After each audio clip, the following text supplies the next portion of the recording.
Hey, you guys, welcome to episode 1 of the Joshua Houston podcast. I'm your host, Joshua, and I'm so glad that you are here joining us for this very first pilot episode.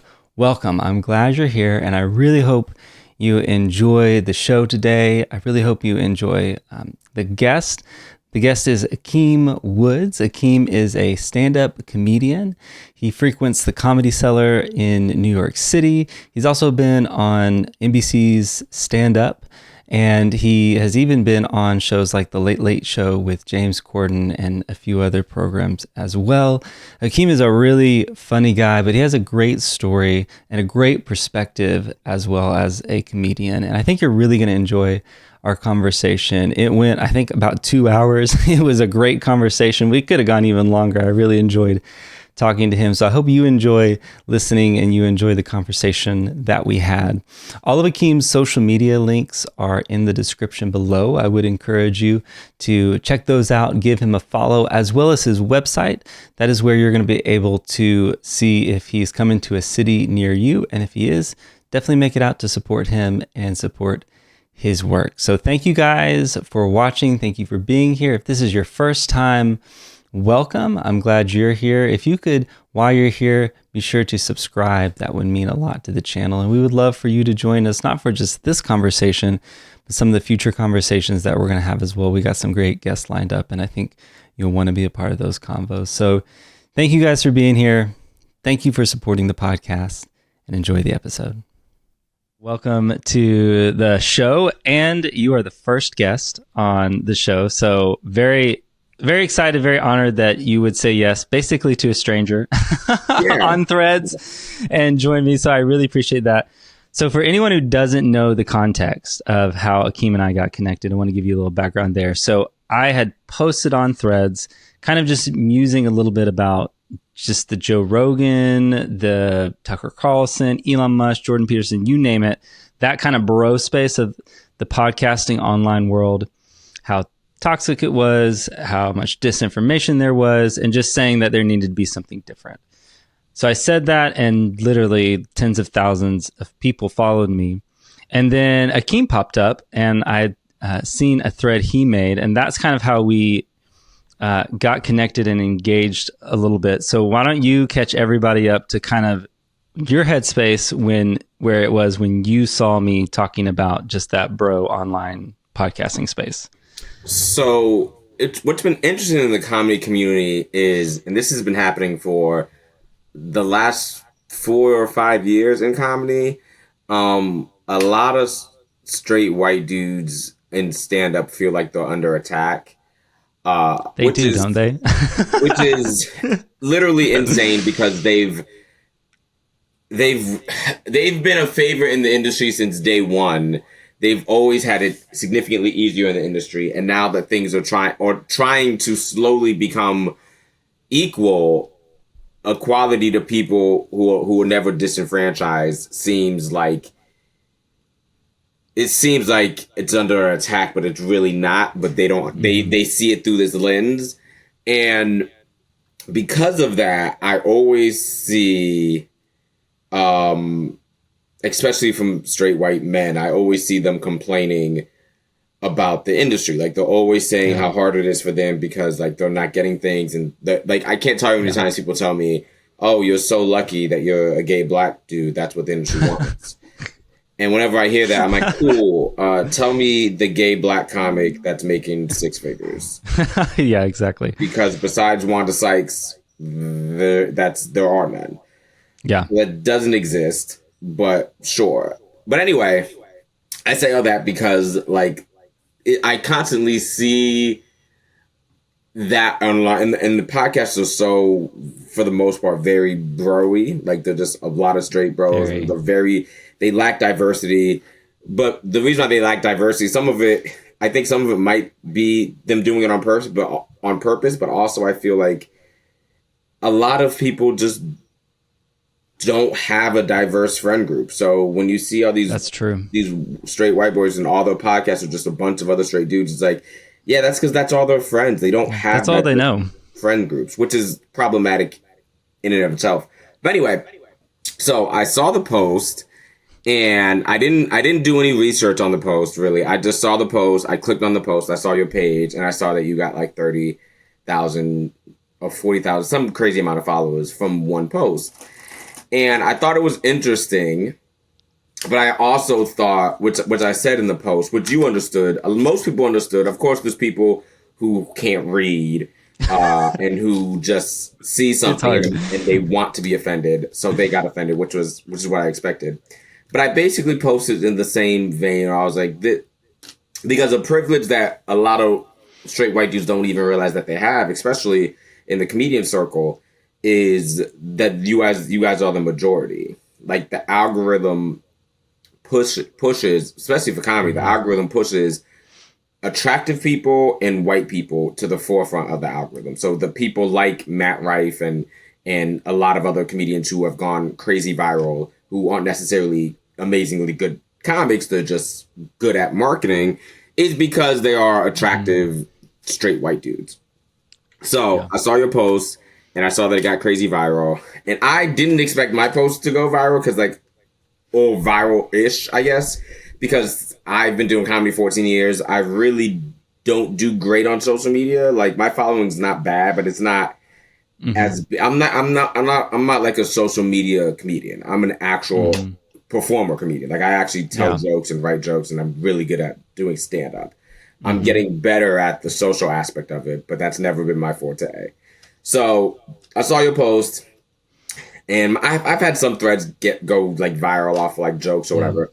So I saw your post, and I was just like, I thought it was interesting, and I just posted. I'm like, well, the privilege that white people don't realize that they have is that they have the majority. So for this person to post this and for it to go viral as it did, is because he is a white dude, and people just feel comfortable following someone else who looks like them. So I said that post. I posted the post, went to bed, didn't think about it, and I woke up the next morning, and I don't have my notifications on for Threads just because I don't care. But so I checked my notifications, and I think the post got maybe 12,000 likes, and I went from, it went viral, but it still really did prove my point because it didn't go anywhere near as viral as your initial thread did. But I did go from, I think I had 8,000 followers, and I went to like 14,000. Oh, I had 7,000. I went to 14,000, which is roughly an uptick of 7,000 followers or 8,000 followers, give or take. I don't know the exact like numbers, but I went from like, I think 7 to 14, which is not 10K or however many you got. I think you ended up getting 30K or whatever. I'm not sure, but it is still a substantial amount of followers. Yeah. And then that was it. And then you made your comment, and most people were, like I said, most people understood what I was saying. There were some people who, like I said, who can't read and who was just like, oh, you're causing division and blah, blah, blah, blah, blah. But for the most part, everyone knew that what I was saying was true. And then you commented, and then we had a conversation, and here we are. And what's interesting about how all of that happened was, I remember it was so hard to keep up with notifications at that point. And so I had like just jumped on Threads one time, and it goes to my home screen, and your thread about that was the very first one there on that. So like, I didn't get notified about it. It just popped up on my feed.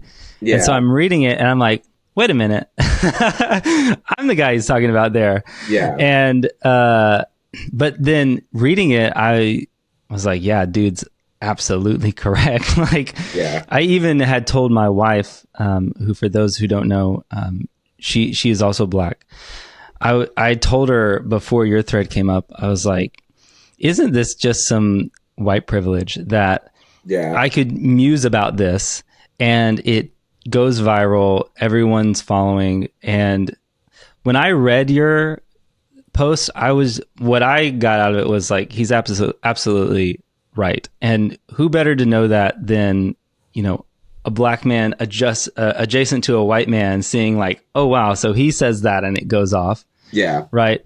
And so I did not have any offense taken to it. I thought you were correct in your assessment. Yeah. And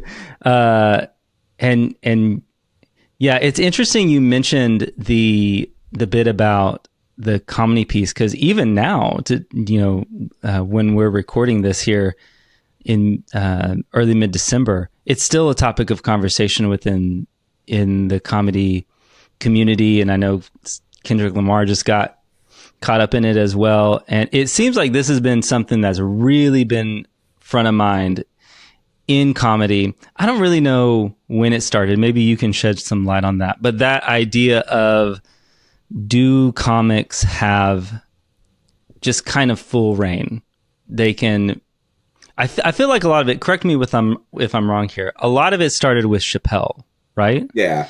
And just what he was talking about, which was what, I guess 16 to 18.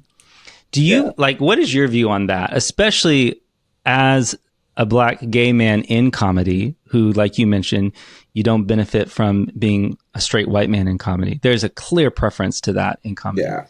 Well, what is your thoughts on that? I think the thing that people need to realize, because people are always quick to say freedom of speech, and like you're like, they're always quick to say that, oh, they're fringing on our freedom of speech, and we have to take over the woke community and blah blah blah blah blah. And it's like, yeah, but the problem is no one's saying you're not free to say. Freedom of speech is not freedom of consequences. You're able to say whatever you want to say, and people are able to react to what you say however they want to react. So if you're going to get on stage and be racist or transphobic or homophobic or misogynistic or whatever, no one's taking that freedom away. No one's saying that you can't do that. They're also saying that they're able to react, and there's going to be repercussions for you saying those things. I will say, the other side of that I don't like. I don't like that they're holding comedians to a higher standard that they're holding the literal president of the United States. I think that's ironic, crazy. Isn't it? Like, I don't like how they hold us to this crazy, because, okay, someone made a joke on a podcast or whatever, and you didn't like the joke, you didn't think it was funny. You know they were trying to be funny. They were telling a joke.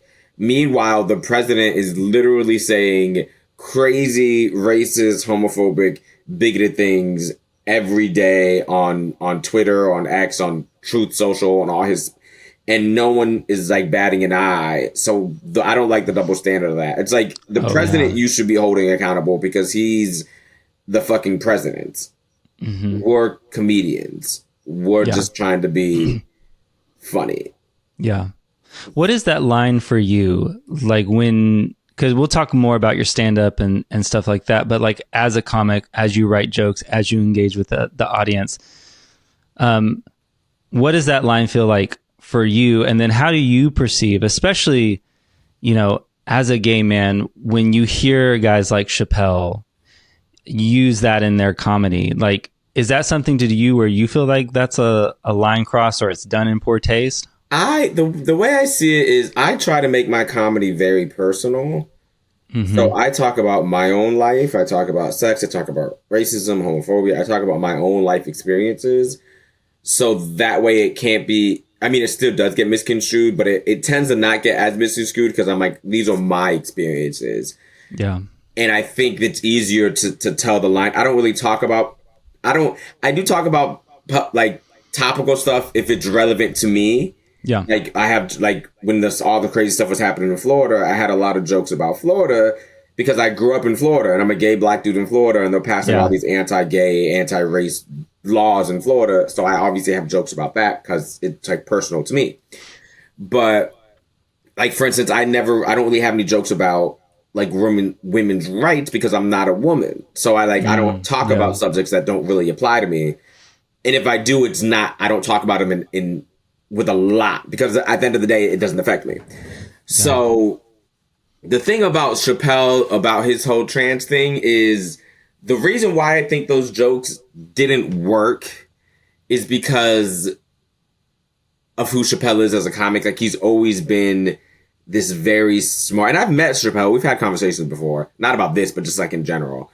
And he's always been this very, very smart, well-spoken comedian who's very intelligent. And then his takes on the whole trans, and then his whole takes on the whole trans thing were so. A lot of his takes were really like, I don't want to say ignorant, but they were like, he was trying to play off like he didn't understand transgenders, but it's like, you don't get to play that because your comedy has always been intellectual. So we know that you understand gender, and we know that you understand trans folks, and we know that you know that black trans people exist. So it's like, you can't play ignorant. A lot of his specials that were talking about trans people were, in my opinion, the jokes were done lazily. But also it's like, you can't have these poignant takes on race relations and then turn around and act like you don't understand LGBTQ relations in America. Like, you clearly understand them. So you can't play ignorant and then be poignant and then go back to playing. So it's like, I think that's why he didn't really get away with it, because people are like, well, they hold him to a higher standard because he's produced so much great work that it was like, well, it makes no sense for you to be this poignant on one relationship and then not on the other. And the only reason why I would say that maybe the reason why he was so poignant on one relationship and not on the other is because he is black. So he had a stake in it. He's not trans. And all of his takes on it weren't coming from someone who has actually lived that life, or from someone who actually even knows people in that world. Like, I mean, a lot of he did go on about, oh, I had a trans opener or whatever, but like, yeah, but you didn't really know her that well. Like, y'all weren't like best buddies. Y'all didn't like come up together. Like, this was just someone who you happened to find through all the controversy and then let this person open for you. But it's not like y'all were friends since like day one. Like, none of those jokes, in my opinion, were coming from a really personal place. And I think that's why they fell flat, is because they weren't coming from a personal place. Yeah, and that, the sentiment you're lining up there is something you hear all the time from white people, specifically when they get held accountable for whatever they say or the jokes they say, and then they want to plead the ignorance on it. But even to the whole idea of your proximity to it, that doesn't equate to you being an ally or you knowing or anything like that. And I don't think that's a pass. I don't think that's a pass either for guys like Chappelle. Yeah. And I'm interested to hear from you, especially on the side of comedy where you're the creator, the comedian. What does it look like for you, for the comedians who, and I mean, what happened at the Trump rallies is one thing. That's like such a line crossed, but it's more the stuff that you see in guys like Chappelle. What does accountability look like? And especially in an age of cancel culture where people, it's kind of like they just got to endure the hate for, a while online. And if they can make it through that, they'll come out the other side. What does that accountability look like for those comedians, especially that are crossing lines with the jokes that they're using? I don't think cancel culture exists cancel culture only really exists for people on the left. And I say that because, unfortunately, the people on the right don't give a fuck, for lack of a better term. They don't give a fuck. That's true. So, like, for instance, Tony Hinchcliffe is a perfect example, right? The comic white dude who told those jokes about like Puerto Rico being a trash country. Yes. And hacky watermelon jokes and this, that, and the third. People are like, oh, your career's over, you're canceled, or whatever. His fan base doesn't give a fuck. His fan base are mostly Trump supporters. A lot of them are racist. A lot of them are homophobic. Most of them are bigots. And unfortunately, they all are still going to buy tickets. So people will say that he's canceled. He's not. Now, he might not be on TV anymore, or he might not. But if you look at him specifically, if you look at his career, he was never on TV. He didn't get a career from TV or sitcoms or movies or anything. His career has always been his podcast, which he just uses to exploit open mic comedians, which is another whole thing, and his internet presence and his tour dates. So all of his income has always been just stand up. So you can't cancel him. So he can go on. He can say whatever he wants as long as he can still sell tickets, it doesn't really matter. So the whole illusion of cancel culture, it really doesn't exist on the right, because Chris D'Elia is still touring. All of these people are still touring. So it's like they might be canceled from the industry standpoint. Like you might not see them in any movies or TV shows. Yeah. But they're still making millions upon millions of dollars. So if that's quote unquote being canceled, then sign me up, because it doesn't exist really.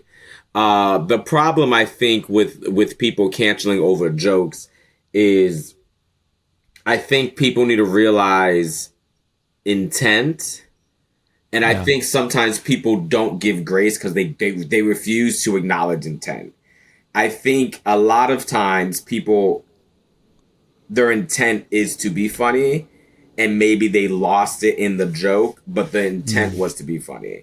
Yeah. And I think it depends on the context of the joke. Now, for instance, I don't think Tony Hinchcliffe had any intent to be funny. I think because the jokes were so lazy and unoriginal, like black people liking watermelon, are we in the 90s? Like that's so, one, it's wildly unoriginal.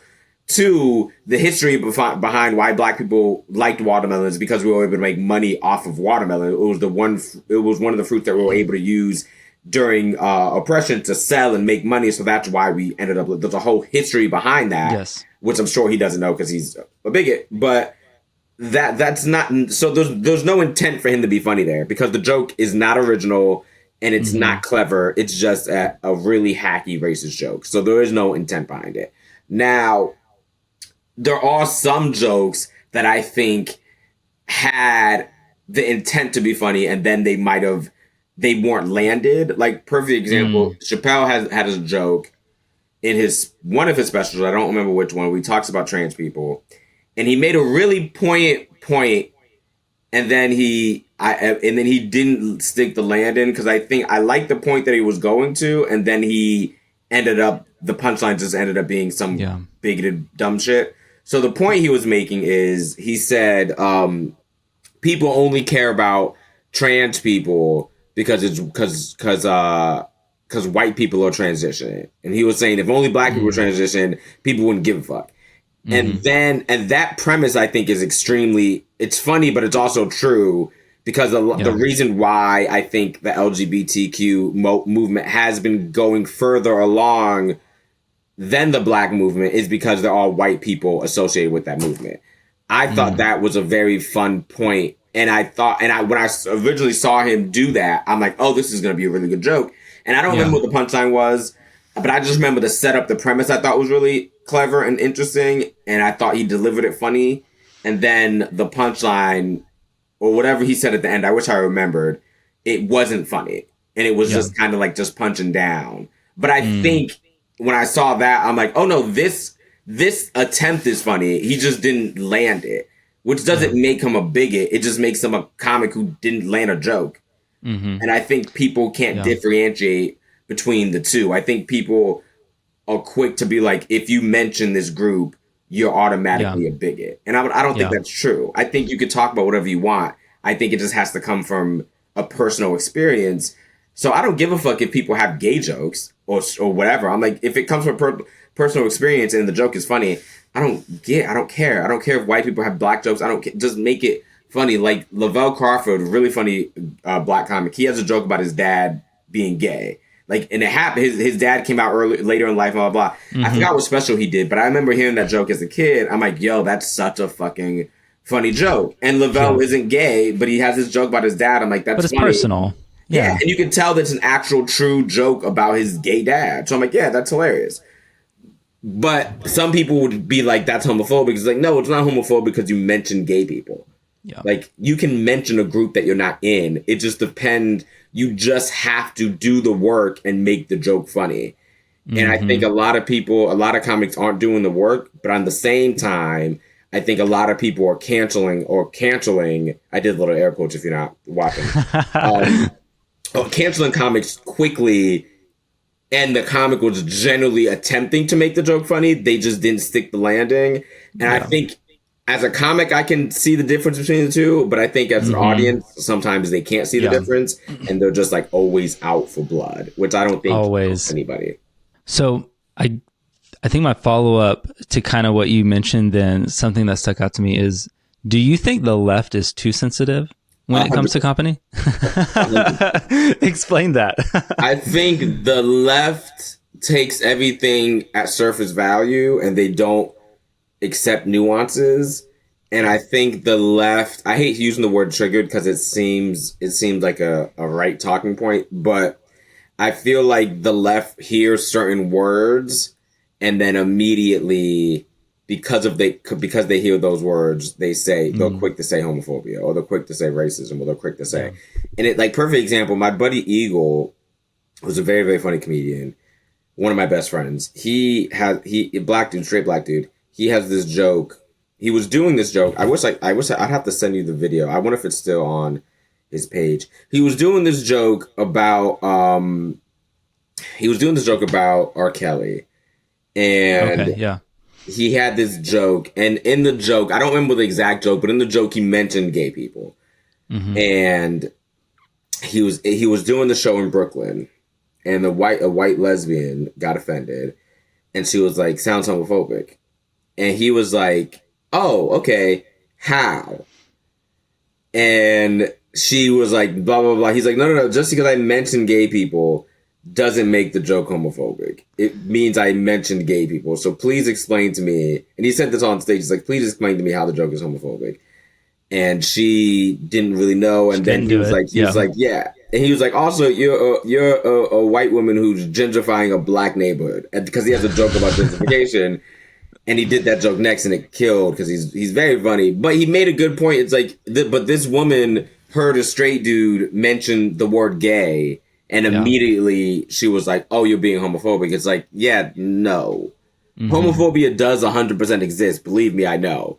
Yeah. But it doesn't exist. It's not every time someone mentions the word gay, it doesn't mean they're homophobic. Wait a minute and let them tell you the joke or the story, and then come to whatever conclusion you want to come to. But a lot of times people on the left will hear you mention gay or trans, black or whatever, and then the gut reaction is like, well, he's not a part of that. He can't say. Like, I remember my homeboy, my buddy Chris, he's also a comedian. I was on the phone with him. Most of my friends are straight dudes. I was on the phone with Chris, and we were talking about something, and he's like, oh, I gotta go. I'm going to go watch Love is Blind or something. He was going to watch some show. And then jokingly, I was like, ugh, gay.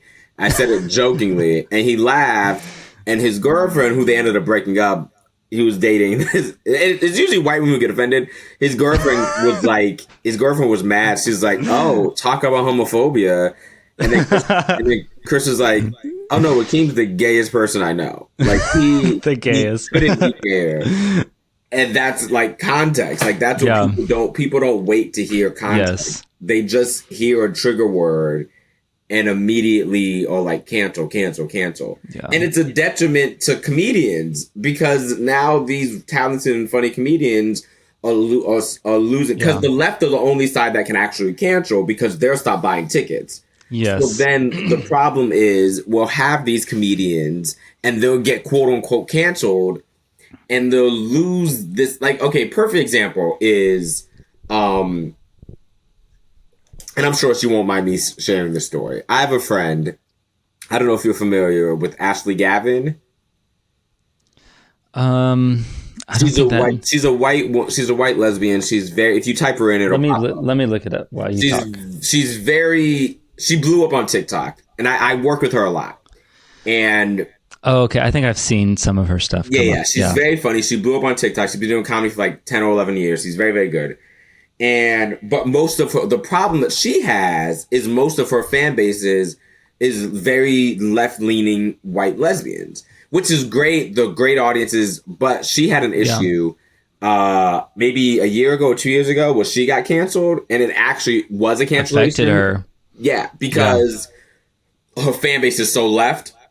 So what happened basically was a show. She was in Indianapolis, and she was dealing with a heckler, which we deal with often, who wouldn't stop interrupting the show. She did all the tricks that comics do to get people to shut up. She wouldn't shut up. So in jest, she says a joke, which is like, "Oh, kill yourself" or whatever. Obviously, in jest and in jokes, making fun of her, trying to get her to stop talking. The woman said something else, responded in jest. It was like, "Oh, I tried already." It got a laugh. So Ashley, being a comedian in the comedy mindset, she was like, "Well, you should have tried harder," or something jokingly. People laughed. It went back and forth. Eventually, the lady ended up leaving, and Ashley felt bad. So she's like, "Hey, please refund her the show." Like, she's like, "I'll pay for the tickets, give her a refund. I don't want to make people feel bad. She can't keep interrupting the show." Yeah. So that happened. Everyone in the show saw that Ashley was right. She wouldn't stop interrupting. She even made a point to be like, I'm sorry, give her back the money, blah, blah, blah, blah.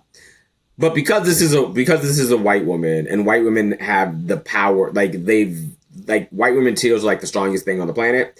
This white woman turned around and made a post that went viral, like 10 million view type viral.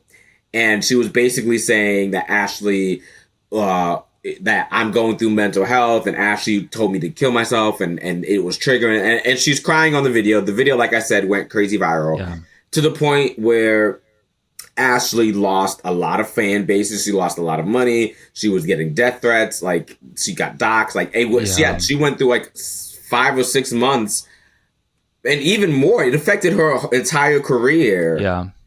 To the point where, like, she's still not even fully recovering from it, because her shows still aren't sold out like they used to be. She's still not recovering from it, because that's how quick we are to believe a crying white woman. Like, people wouldn't even take the time to be like, well, there's 2 sides to every story. They're just like, well, we're believing the person who's crying.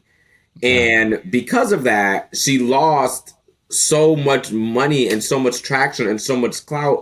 But then we turn around and we wonder why there aren't any queer comedians or people or queer Black comedians or whatever with the same clout and with the same financial gain as people like Joe Rogan and Tony Hinchcliffe and Burt Kreischer and all these dudes. And the fact is, because you guys cancel them. You guys, because at the end of the day, Burt knows, and no shade to Burt, he's great. But at the end of the day, those people, the Burts, the Theos, the Billy Santinos, like all of those people, they have the freedom to know that they can say exactly whatever they want. Yeah. And their people are still going to support them because they know that they're doing it in jest. And then on our side, it's like we have to walk on a tightrope.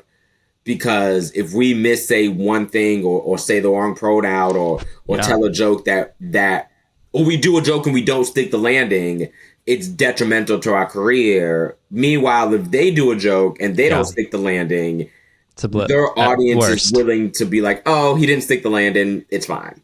Yeah. Yeah. Well, a guy I think of who talks about this a little bit in his comedy is Neil Brennan, where he has a bit where he says, if you're a conservatives like, all right, come on over. We're glad to have you. But if you're liberals are like, we'll see about that.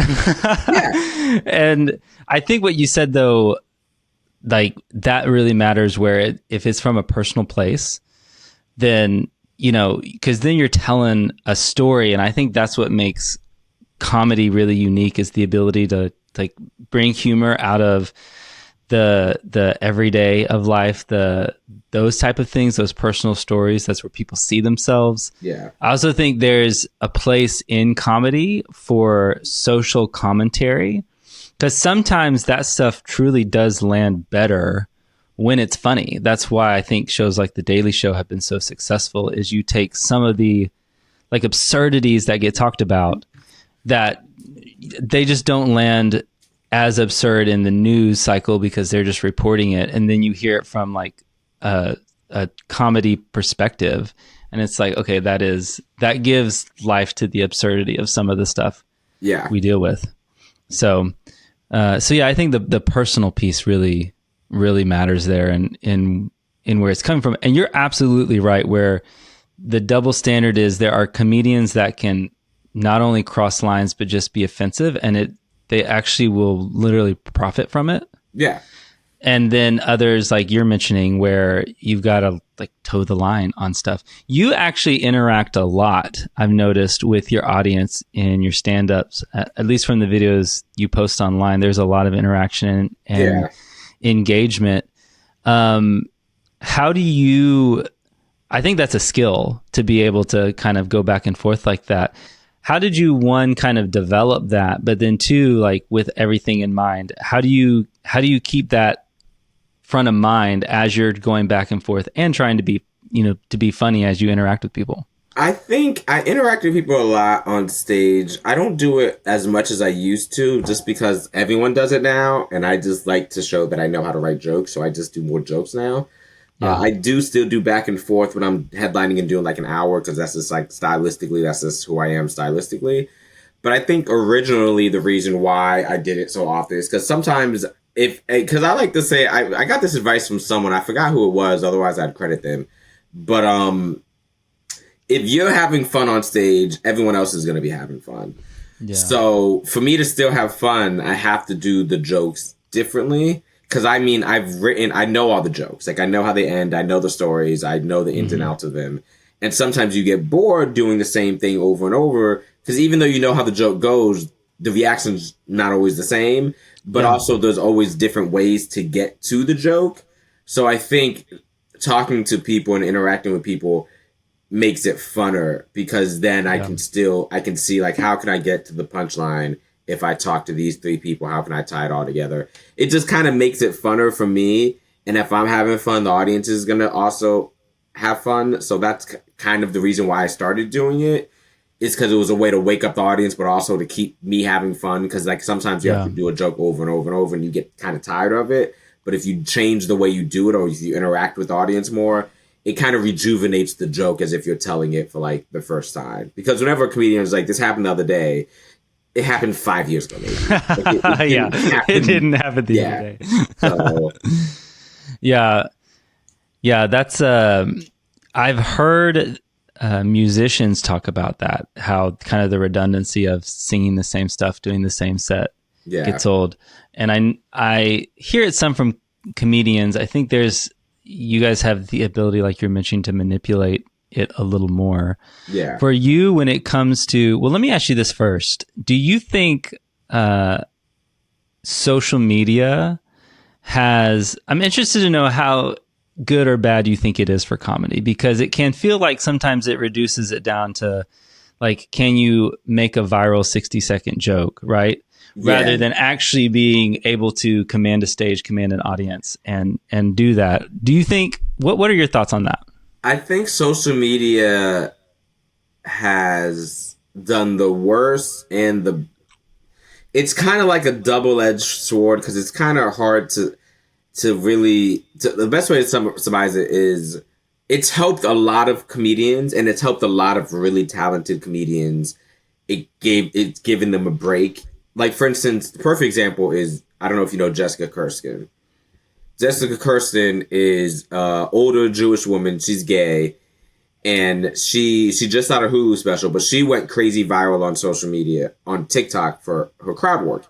But she's been an OG. Like, she's been a comic for 20 plus years. She's always just been so fucking funny. But finally, because of social media, now she's selling out clubs all over the country. She just taped a special with Hulu. She's making crazy money. Like, it changed her career. But she actually has the talent to back up all of the work that she's getting. And I think that's a rarity because a lot of times it doesn't reward people who I think deserve it. A lot of times it just rewards people who are good at social media. And that is where the problem lies, right? Because now comedians that are getting famous or that are getting all these work, they're not good at comedy. They're good at social media. And those are two totally different things. You can be the best social media person on the planet. You know when to edit, you know how to edit clips, you know when to post, you know how to post, you know how to caption everything the right way, and you're marketable in the sense of you're like a good looking white dude or whatever, and you know when and how to post. And because of that, you amass these followers. But then when you go to do a show and you have to stand on stage and be funny for an hour, you're awful. Yeah. But the clubs don't matter because they got the bills paid. And the people don't matter because you're trending and they want to be like, hey, I went to Johnny Smith show because he has 2 million followers on TikTok and I want to take a picture with Johnny Smith. And he's on stage for an hour talking about absolutely nothing and it's boring, but he's the guy.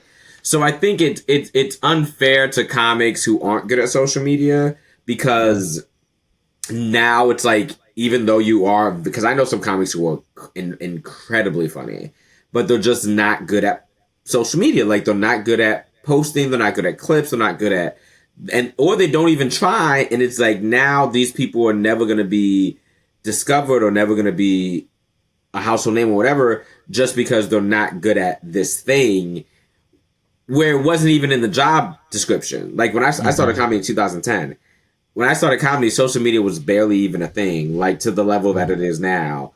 So I was under the impression that you just had to be funny and then eventually things would come, then it would all work out. Like, the funniest person got the thing, which was a very naive idea because obviously I was 19 at the time. So that's a very naive idea to believe that's how the industry worked. That's clearly not the case. But now it's not even the case at all because now it's just like, we don't give a fuck about how funny you are. We just want to see how many tickets you can sell and if you have X amount of followers on social media. So I think it's like, it's helped some, but I think it's hurt a little bit more. I think, in my opinion, I think it's hurt more comedy. It has helped like the people like Jessica Kirsten and the people who, my other friend Samuel Bade, he's a really, really funny comic. It has helped a few comics who are generally, Preacher Lawson's a really good friend of mine. Like, it has helped a few comics who are generally really, really good at stand-up, and they happen to be also good at social media. People like Ashley Gavin, and it's changed their whole life. So I think that part is good. But then I think the part that's bad is, like, it's also helped hundreds and hundreds of comics who are terrible have a whole career off being terrible. So it's kind of like I really think it's a double-edged sword. Do you experience like a level of rejection in kind of career opportunities based on, like you're saying, like follower count rather than really? Yeah. How does that look from your seat? How does that look? Well, here's the thing about, I made this point to someone else and I don't think people realize it. And you'll probably realize it. And if you're listening to this, you'll realize this if you go to a comedy club calendar. If you go to a comedy club calendar, any comedy club in the country, for the most part, and you look at the calendar and you look at all the comics that they're booking, white, black, whatever, there's an interesting thing where comedy clubs will take a risk on a white comic, but they won't take a risk on a black comic. And what I mean by that is, there's certain comedy clubs you'll look at the lineup and you'll see really famous people, but then you'll see let's say Johnny Smith, right? This is a made up name. You'll see people like Joe Rogan and people like Bill Burr, and I mean they don't work clubs anymore, but like I'm using those type of names, right? Like you'd see really big names like Burt Kreischer and all these people. And then you'll see a Johnny Smith at that same club with all those big names, like, oh, cool, good for Johnny Smith. But then every time you see a black person at the lineup, they have to be massively famous. They won't give unknown black comics a chance. So anytime you see a black comic on a lineup, for the most part, it'll be people like D.L. Hughley. Who else is really... It'll be like D.L. Hughley, Lunel, Monique, Miss Pat, Tiffany Haddish. Like, anytime you see a black person on a comedy club lineup, they're famous. It's very, very rare that you're going to see a comedy club that's going to book a black headliner who's not selling out tickets, who's not famous. But they will book a white dude who's just... And sometimes the white dude's funny, but they'll give the white dude a chance. They won't... Because I remember I emailed a club. It was a club in Seattle, and I'm not going to say the club's name, but I emailed them back and forth. And at one point, my manager was mad that I did this, but I don't have a manager anymore, so it is what it is. But they they wouldn't book me for the longest time. And I looked at the lineups, and there was this one comic who was always there, and he was booked. And out of curiosity, I'm like, let me Google this comic, because I didn't know him personally. So I'm like, maybe he has a big following, and that's why they're booking him. It's because he's selling tickets. So I looked at his following. We had the same amount. I had more than him on TikTok. He had more than me on Instagram, and I had more than him on Facebook. And we had very similar followers, right? So then I looked at his TV credits. I did late night HBO and NBC. He also did late night HBO and NBC. We did the same exact late night. Like I did James Corden, he did James Corden. I did mine more recently than he did his. Mm-hmm. So my credits are technically more recent. But on paper, we had very similar credits. Only difference was I'm a gay black dude, he's a straight white dude. Yeah. And I called them out on it. I'm like, you're saying that you're booking bigger names, which is fair. A lot of the people you are booking are bigger. But there were 3 people with that, 3 white dudes that were booked at that club. I'm like, here are 3 comics that have similar followers to me. They have similar TV credits to me. Neither one of us are selling tickets. Please explain to me why you're booking them and you're not booking me. Because and I said in the email, I'm like, I hate to say it, but the only difference is I'm a gay black dude and they're not. What was their response to you? They didn't reply. Of course they didn't reply. Because they knew I was right. They just didn't book me. And they still have never booked me. Yeah. How much, because you said it yourself, you write from a personal place with your stories. You do talk a lot about sex in your comedy. Yeah. Not that straight white dudes don't talk about it all the time as well, right? How much do you think that hinders you? It hinders me a lot. And another example is that there's a comedy club the famous comedy club in the city. I won't say what club. But they don't book me. And they booked me for a while, but they stopped booking me. And I asked them why. And they sent me an email. And they couldn't say you're too gay because they know that they can't type that. But what they said was your subject matter is too one side. You talk about one subject matter too much and it's too sexual. That's what the critique was. And then I went to see the lineups, and there's one white woman. They book a lot of people who talk about sex, right? So if your argument is you don't book comics who talk about sex, then that's fine. But you have to stand on that for everybody. You can't just stand on that for gay people. You have to be like, everyone does not talk about sex. Yeah, your lineup better be like Jen Gaffigan and stuff like that, right? So I look at the lineup. There's a certain comic, I'm not going to say any names, but white woman, and her act is like way more sexual than my act. Like my act is sexual, but not to the level that her act is. And they are booked consistently at that club. And the problem with people who have this mindset, who are just like, oh, too many gay jokes, they don't realize that, one, you would never say that to a straight comic. You would never tell a straight comic too many straight jokes. And 2, what the fuck is a gay joke? I'm talking about sex, I'm talking about dating, and I'm talking about relationships. The same thing. I just happen to be doing it with men. It's the same thing every other person at this club is talking about. Every person is talking about sex. Everyone's talking about bad dates. And everyone's talking about relationships. I'm just doing all of that with men. But you would never call a woman or a man who goes on stage and talks about his wife or talks about his kids or you'd never call them straight jokes. You would just call them jokes. So why do you have to add the adjective to my joke? I'm not doing gay jokes. I'm doing jokes about sex, jokes about relationships, and jokes about dating, like comics have been doing for years. Amy Schumer's made a whole career off of sex. Yeah. So if she can make a career off of sex, why can't I? And the answer is because I'm a gay black dude. Yeah. Though, do you feel like gay comedians in general, I feel like it's just a double standard all around, right? Where like the gay comedy, especially when you start talking about sex outside of the straight, perception of that, it does not get the same pull, the same numbers that when straight comics talk about it. Because they talk about it all the time. Like, they talk about it all the time, but because it's deemed as so taboo or so forbidden, I guess to them it makes it dirtier. But which it really doesn't, because it's like, yo, we're all fucking. And honestly, the reason why I talk about sex a lot, it's like I talk about my life a lot.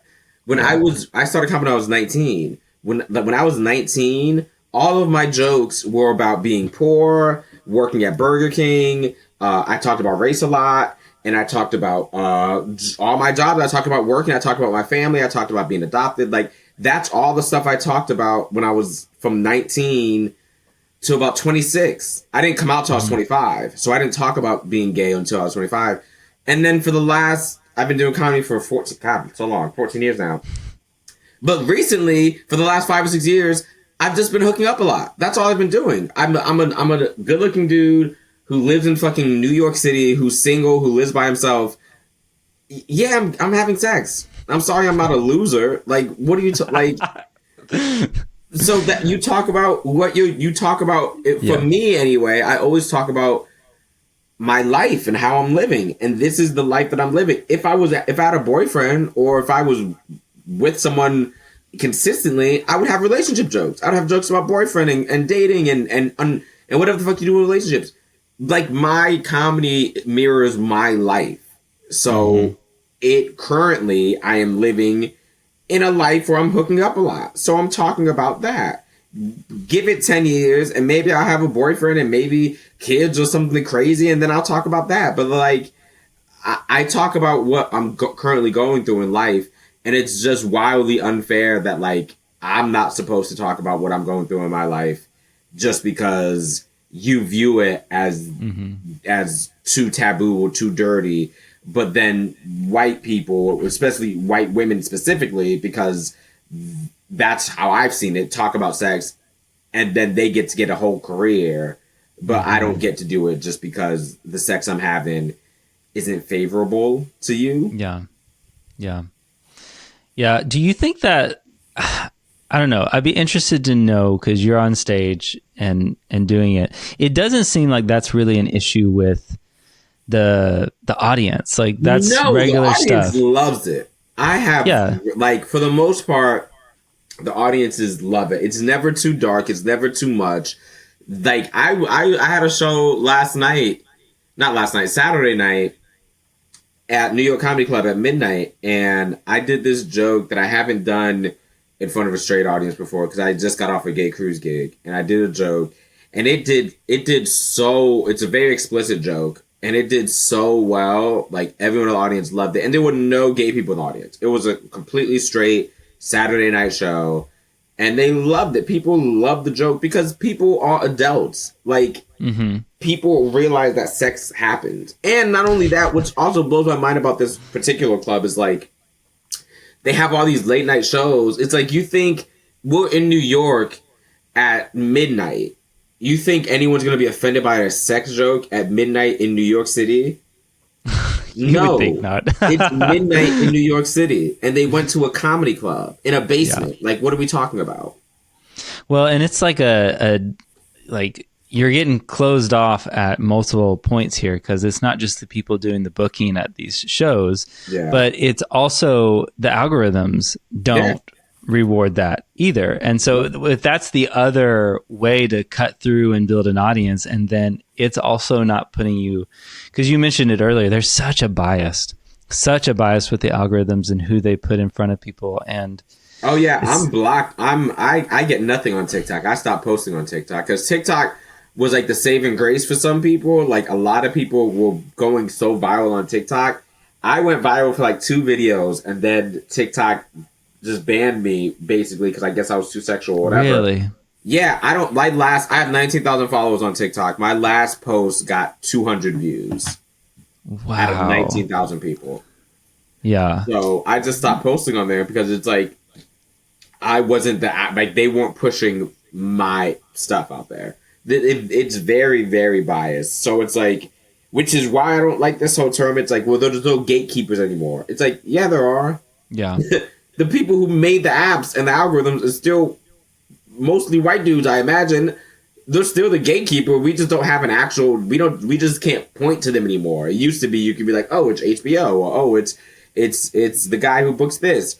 So they're still gatekeepers. They're just hidden now. Now they're just not. It's not as transparent on who owns the gate, but they're still gatekeepers. It's just a different gate. What is your thought behind maybe like doing less sexual jokes and more jokes about your history? Does that feel like inauthentic to you to do that? I do. I mean, here's the thing. I have jokes about growing up. I have jokes about my family. I have clean sets that I do that I'm working on. But I think that the thing about my jokes that I think is so freeing to openly talk about sex is it lets people know that it's not wrong to have sex and to talk about it freely. Like I've gotten some really sweet DMs from like, I remember this one lady came up to me after a show. It was in St. Louis, and she sent me this very long message, and she was like, oh my gosh, she's like, my son recently came out to me, and she was an older Black woman, and she was like, I really loved your comedy because you really helped me understand, like, get closer to my son. And I've had messages from I had a woman in Tennessee when I was in Nashville with my buddy Preacher. She DM'd me. She was like, "Hey," because I have jokes about coming out to my mom. And she was like, "Hey, I'm lesbian, and me and my mom were at the show together, and I haven't came out to her, and blah blah blah." Like I've gotten so many really sweet messages from people who like my comedy because I do it the way that I do it.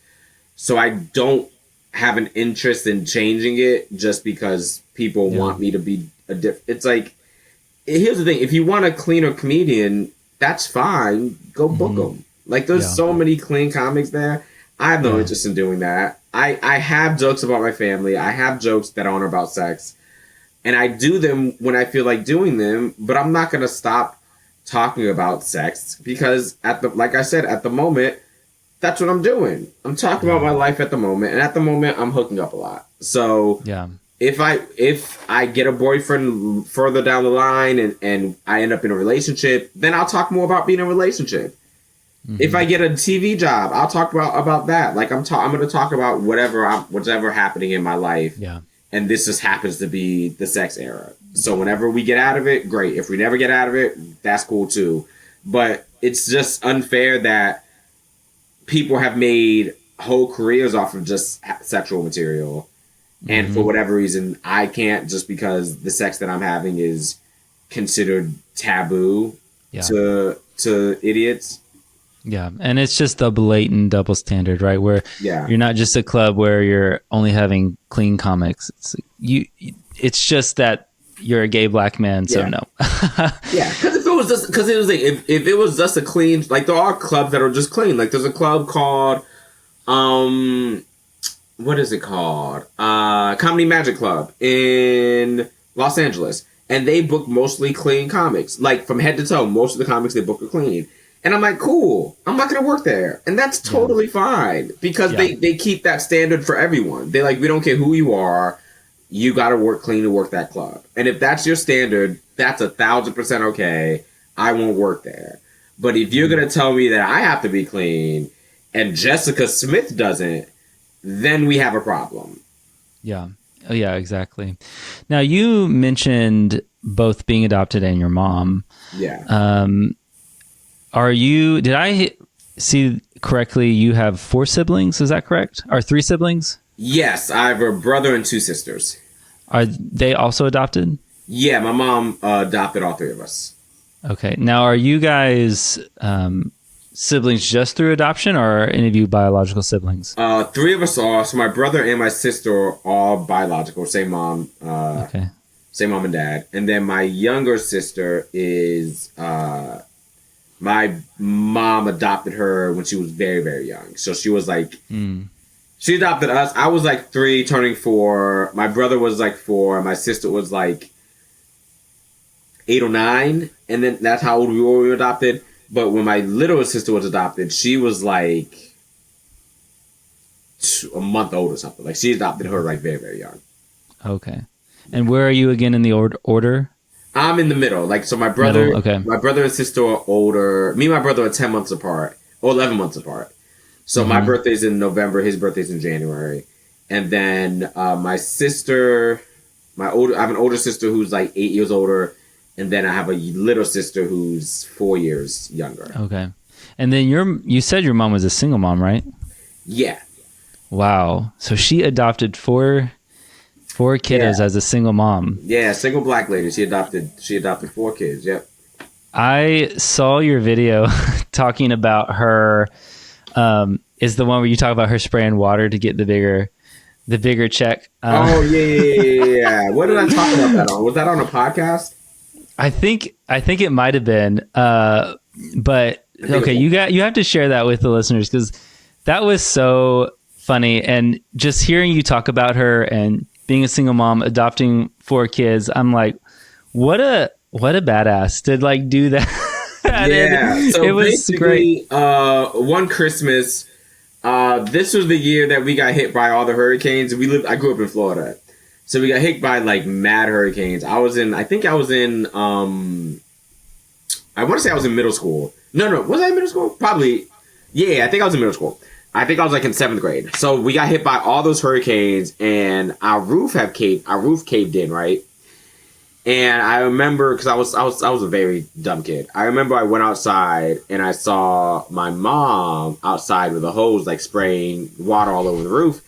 And I remember I asked her, like, "Hey, Mom, what are you doing?" And she's like, "Mind your business. I'm watering the plants." And I'm dumb, so I'm like, "Yeah, roof plants, watering the plants." But then years later, I realized what my mom was doing. She was spraying water on the roof to get more water damage, so then she could turn around. So then FEMA sent her a check, but my mom actually knew a contractor at the time, so they fixed the roof way under budget, and then she used all of that money to give to us, essentially. Like, I remember that was the year that we had like the best Christmas ever. Like, we all got bikes.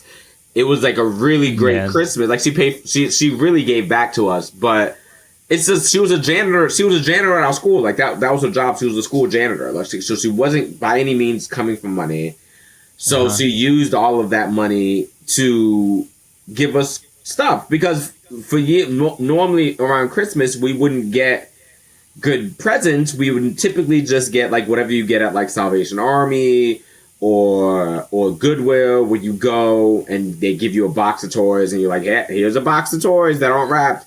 So she just really wanted to give us a good Christmas. So I remember that Christmas, like, everything we asked for, we got. Like, we got like a Nintendo 64 or PlayStation or whatever the thing was at the time.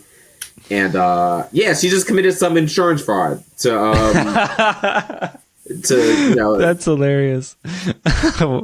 Hey, as a single mom, you gotta do what you gotta do, you know. Yeah. And she was doing it. That's awesome. I also saw where you talked about you grew up. She was going to church, but then she kind of stopped, and you, at least in the video I saw, had a bit of a suspicion that it maybe had to do with kind of how the pastor was talking about, the LGBTQ community from the pulpit. Yeah. Do you remember talking about that? I do. I don't remember what show I talked about this on, but so I have a joke that I did on Late Night where I talk about I never got a chance to come out to my mom. I did it on TikTok too, and it went viral before TikTok blocked me or whatever. But it got like 1 million views or 2 million views or something like that. But I never got a chance to come out to my mom, so she died unfortunately before I came out. But there were signs. I'm not going to do the joke, but there were signs that she knew I was gay. And one of the bigger signs that I recently that like made sense to me is, I remember we used to go to church every Sunday, and it was a typical black church, very, very homophobic, very just like, and I remember we'd go every Sunday religiously, no pun intended. And I remember one day my mom sat us down and she's like, "Hey," but my mom was so dope, she didn't ever want to influence our belief system. So my mom was just like, "Hey, I don't really believe in that stuff that they're preaching, but I don't want to influence you guys' belief." She's like, "So if you guys want to still go to church, you're more than welcome to go." At the time, there was like this thing called the Blue Bus. The bus would like come to your neighborhood, pick you up, take you to church or whatever. So she's like, "You guys can still go on the church bus, go do whatever you want." She's like, "But I just don't subscribe to that anymore, because I don't think I don't believe in what they're preaching, but you're more than welcome to go. And so we went for like, I think we went for like a few months, like we still, or maybe even a year, I'm not exactly sure. We go every Sunday and blah, blah, blah. And then it just got to the point where we were just like, we also were like, this is like, yeah, I don't like this. Like, none of us liked it. The stuff they were preaching, and it was just boring. If we're being honest, we're kids. We weren't listening to the preaching anyway. We were just there to hang out, and it just got boring. So then we stopped going. And then as a whole, we just stopped going. But like in hindsight, I didn't realize it now. I mean, I didn't realize it then, but I realize it now that in hindsight, it was, the pastor is very homophobic. The sermon's very homophobic. My mom knows that I'm clearly gay. She doesn't want to support that. So, because her son is gay, so why would she go to this church that's so anti-gay? So because of that, I think she's like, well, I don't really fuck with the church anymore. But she didn't want to outwardly just say that to us, because like I said, I was closeted. And because I think she just didn't want to sway our opinion. I think, which is so dope as a parent to be like, yeah, it is. If they want to be religious, they can be. I'm not going to, just because I don't believe in religion doesn't mean I'm going to take it away from them. And she let us decide on our own that religion is bullshit. And we came to the conclusion much later than she did, but yeah. So what is it sounds like you're not religious. Do you have any spirituality, anything like that? I like to say I'm agnostic, because I think I'm sure there's something up there. I just don't think it's in any of these books that we have. I don't think we have. I think religion is just used to control people in whatever way they want to control them, to donate, to make money, because there's all these pastors that are fucking multimillionaires and like so yachts. Rich. And then the neighborhood that the church is in poverty, but yet they're driving around in a Benz. Like, it's the biggest Ponzi scheme on the planet. So I just can't subscribe to any religion, because I think it's all just a hoax. But I mean, I don't think that there's no higher power. I believe there is something up there or down there or whatever. I think there's something more to the word than like what meets the eye. But I just don't like quantify it as one like thing, really. Yeah. No, I can relate with that. I was brought up Christian, but I'm not Christian. I'm not Christian anymore. Yeah. I would say I'm atheist just because I think it fits the best. Though I would say I still have a spirituality. I just don't necessarily believe in a higher power. And like you said, man, that shit's manipulative. Like, historically, it's been used to control so much. Still is, like, very much Christian nationalism, total thing, right? It's done more harm than good, I think. Like, I think it had. I would be a fool to say it hasn't done any good. It has definitely done good. I'd be blind to be like, it's done yes, it's done good, of course. But if you sit down or you sit away from it and looked at it objectively, it's done more harm than good. Yeah. From all the countless wars that have been fought over religion, to all of the LGBTQ people who've been killed or have committed suicide or who've been ostracized because of religion. It's to all the women who've been affected because of religion, because the body, they can't have control over the body because some book said you're not allowed. Like, religion has done significantly more harm than good. It's not. I don't even think it's close. Yeah. I don't want to say it's done good, but it's not close. Have you thought about incorporating kind of your spirituality, atheism, whatever you want to call it, into your comedy? I have a lot of jokes about religion. Oh, really? Yeah. I posted one a few weeks ago. Oh, good. Yeah, I have a lot of jokes about religion. I have like 20 plus minutes about religion. Yeah, that always is good because people either really resonated or it makes them mad. It definitely makes them mad. I have a joke where I even mention it. I'm like, some of you are mad at that, and that makes me happy. But, I have roughly 20-ish minutes about religion, because I really would like to talk about the hypocrisy of it, because there's a lot of hypocrisy in religion. And what I don't like about it now, and I just talked about this on Godfrey's podcast, I don't like how now some religions are trying to pander to gay people. Like some religions are like, we accept gay people. It's like, no, you just realize that gay people have money. That's all. You don't accept. You didn't magically change your book to be like it's Adam and Steve now. No, you just realize that you're losing a lot of money. People aren't donating like they used to. People aren't going to church like they used to. You're in a deficit, and you realize that, gay men statistically have more money than straight couples because the two men and men get paid more. And normally, for the most part, gay men tend to have higher educations and higher jobs, this, that, and the third. So you just realize that you've ostracized a big part of your money earning. So now you're trying to double back and be like, oh no, our church loves the gays. It's like, you don't though. You just realize that you need the money. So now you're trying to roll back Leviticus and be like, oh no, he loves gay people. It's like, nah, y'all just want money. Yeah, and that was a big thing for me too. Like in leaving it was the fact that there are, like you mentioned, denominations, type of Christianity that are open and affirming about that stuff, but you can't justify it with your religious text. You just have to like ignore it or deny it or do some pretty significant backflips to make it work. And I just couldn't, as someone who, I mean, I'm not gay, but there is nothing wrong with it. I support those who are.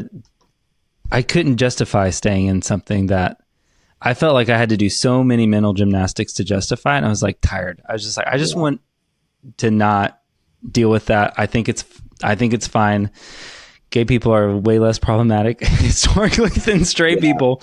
So yeah, you're right. There's, I think there's a money element involved. And yeah, I don't know. I think some people are comfortable with a higher power.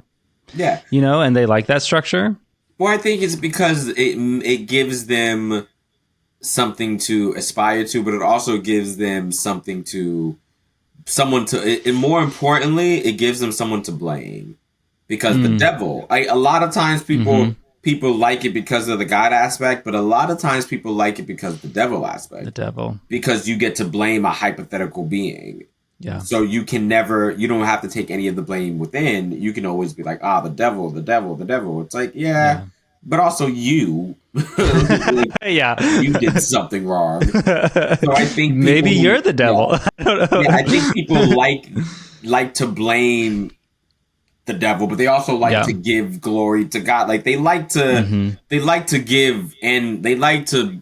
It's like a blanket for a lot of people. It's like a blanket of like, God's got me, or sometimes it's like, it's really. I mean, it's essentially a cult, if we're being honest. Like if you sit down and look at it, like from a lens of just objectively, if you look up the definition of a cult and then you look at religion, you're like, oh yeah, by definition, it is a cult.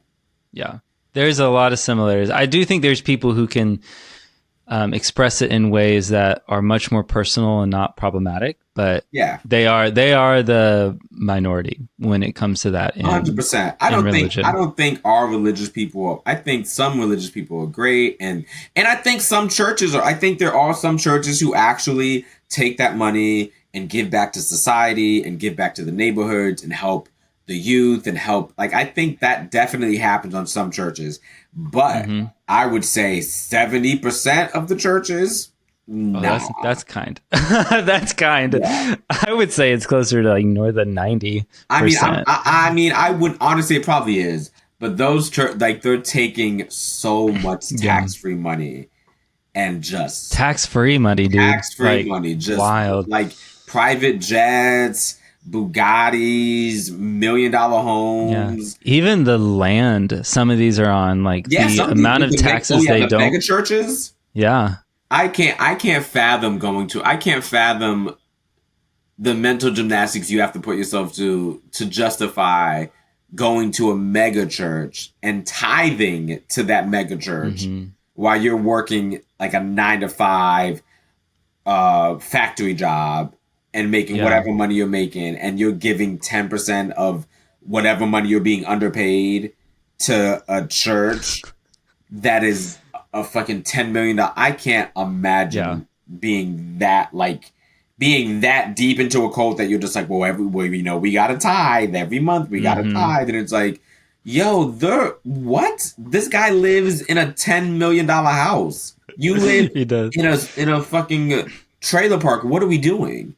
Yeah. Oh, it's wild. The gaslighting is just, it's crazy. Though I just think it's so dope that your mom, when she left, she didn't force that on you guys. That's rare. I mean, for parents to not project their own personal beliefs or experiences on their kids, like, kudos to your mom. Because I'll be honest with you, that's something that, I have kids, and my wife and I have, we left Christianity after having kids, and that's something we've kind of gone back and forth on about, how do we... How old are they? Well, I don't usually say how old they are online. They're both under 10, though. Okay. But one of them remembers quite well going to church. The other one doesn't. Yeah. And so it's like, I mean, we came to this after years of thinking it and working through it and stuff like that. And so, it's that balance of like giving them the autonomy in it, even from a young age. Like, I really admire your mom for doing that. She was very much about freedom of thought and making decisions. Like, she was very much like, do whatever makes you happy as long as it's not going to be a detriment to you as a person or as society. Like, I remember when I was like, because my brother joined the Navy and my mom wanted me to join the Navy just because she thought that was the easiest route. You join the Navy, they pay for your college, you get blah, blah, blah. And I remember I told her, I was like, oh, I want to do comedy. And she was like, okay, well, she's like, as long as you can pay your bills and you're living your life and you're happy and whatever, and I'm not supporting you, she's like, you do whatever you want. I just said join the Navy because it seemed easier and you'd make guaranteed money. She's like, but if you can pay your bills and you don't have to live here, I don't care what you do. Like, just do, as long as it's not going to be a detriment to your health or who you are or whatever. And that's just kind of how she raised us from like the get-go. Is just like, work hard and do whatever you want to do. But like, but she also raised us like more to like be more of a leader than a follower. Like, she just was like, it was dope. Like, she really didn't force anything down our throats. She was very much like, you're free to be whatever person you want to be as long as it is a good person. And that's so cool. That was kind of her thing. So that's good parenting there. You said you came out, you said after she passed away? Yeah. So I didn't come out till she passed away when I was 24 and I didn't come out until she passed away when I was 23. I didn't come out till I was 25. Okay. Do you think, was that because of you working through that as you come out, or did you not want to tell your mom? Like, what do you think was, because it sounds like she, tried to respect that and make that safe for you. Yeah, I wasn't really worried about her. I was worried about, the thing about being in the closet is you always expect the worst to happen, even if you're in a situation that none of the signs pointed to it going poorly. Like, my mom was never against homosexuality. She never even, like, there's nothing that she even ever did or say to make me think that she wouldn't be okay with it. And like 80% of my friends were the same way. Like, most of my friends, nothing about them were like, they're anti-gay, they're going to hate me. Like, nothing about them showed that. It's just it's such a bad stigma to be gay, especially in the Black community and especially in the 90s. Like, I was born in 1990, so especially like in the 90s in the South, everything about it is bad. Yeah. And it's portrayed bad, and it's portrayed like it's like the worst thing ever. So I just didn't think I was ever going to come out. Like, I was. Oh, really? Yeah. Because I just didn't think it was going to happen. I thought I was just going to, for the longest time, I remember I talk about this on stage. I thought I was the only gay person, like, until I was like in high school. I'm like, wow. Am I the only other? And then I was like, oh snap, those other gay people, that's wild. But I really didn't think I was ever going to come out. And I think the only reason why I came out was because of comedy. The only reason why I came out was because of comedy. I remember I was watching The Comedian. I've told this story on a podcast before. I don't know if I've told her this before, but if she sees this, then she'll know. But there's a really funny comic named Carmen Morales. She lives in LA. She's one of my dear friends. I love her dearly. I have to call her later about something anyway. But a Hispanic chick, lives in Orlando. She lives in LA now, but we came up around the same time, right? Like I started comedy in 2010. She probably started comedy in like 2007, 2008, like around like a few years before me. And I remember like it was yesterday, even though it was like 14 years ago or 10 years ago. I was at a Why Not Lounge, it's a comedy club that's closed down now in Orlando. And I remember watching Carmen, and I remember she was doing this joke about her dad. She had this joke. She had like a abusive kind of dad, but like she had like crazy stories about her dad, but they were really, really funny. And she was killing, and she was doing this joke about her dad. I don't remember the joke, but I just remember it was like a very, very personal, funny joke. Mm-hmm. And I just remember watching her set, and I remember thinking to myself, I think at the time I was like probably 23 or 24. So I was like about to come up, but I hadn't. And I was 24, about to turn 25. And I remember watching her set and thinking to myself, I could never be this funny because I'm not being honest. And she's being so honest about like the stuff that she had with her dad and the stuff with her family. Like she was being so honest about who she was as a person, and it was doing so well. And then I remember thinking to myself, well, I can never be that funny because I'm not that honest. Like I'm talking about surface level stuff. I'm talking about working at Burger King and working at the shoe store and this and that. Like none of my jokes at the time were really personal. I had jokes about my mom and like growing up poor, but like none of it were really, really personal. And I remember seeing that. And then like maybe a year later, I remember I was sitting at a comedy club. I used to work at the Orlando Improv. It's a comedy club in Orlando. I did like ticketing for them or whatever. And I was sitting in the ticketing booth, typing something, like sending out emails or whatever. And there was like this comedy page, the Orlando comedy community. It was like a huge page where all the Orlando comics would post into.